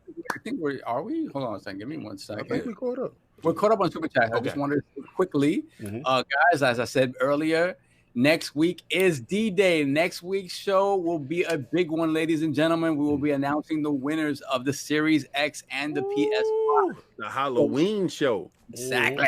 So if you have not joined the realm yet, be sure you do that. Be sure you do that because by Saturday evening, that will be the cutoff time. Yes, New KOS going up on Monday. Yes, sir. And on Friday, definitely the new KOS is going to be up. It's Halloween themed. So I don't know. It might be a little hot situation. Shout out to Big Cloud. He said we missed Super Chats. Oh, yes. Big Cloud. Yeah, we got a couple. Yeah, we did. We bugging. We got to get those. We got to do this right. Do this right. Oh, sorry, Big Cloud. Yes, another fire show, guys. Salute. That's from Big Cloud. Thank you. And then we have Stitch with the $5 super chat. New Patreon tier. King plays Scorn on stream. Yo, that game look good for me. I don't know. Let me get one bad mother, man. He survives me. You don't like the Diz Pizzle? Order dripping fat eye. No, thank you. Let me get one bad mother. Files. Great to see Detroit representation. Keep persevering, Neil. You have talent. Thank you, ILP, for keeping Sundays entertaining when my Lions came. Yo. Savage. Let's go. Get Forte. Forte with the $5 super chat. That's what I'm talking about. No looter shooter can compare to the GOAT. Woo! I wonder where my Destiny hater is at. Cough, my co-host. Shout out to DPS Podcast. Shout out to Slow-Mo Backlack being slanderous. Oh, we didn't get Dingle not join the realm? Yeah. No, we didn't. Dingle nuts. Oh, wow. Welcome to the realm. That's out of control, but God bless.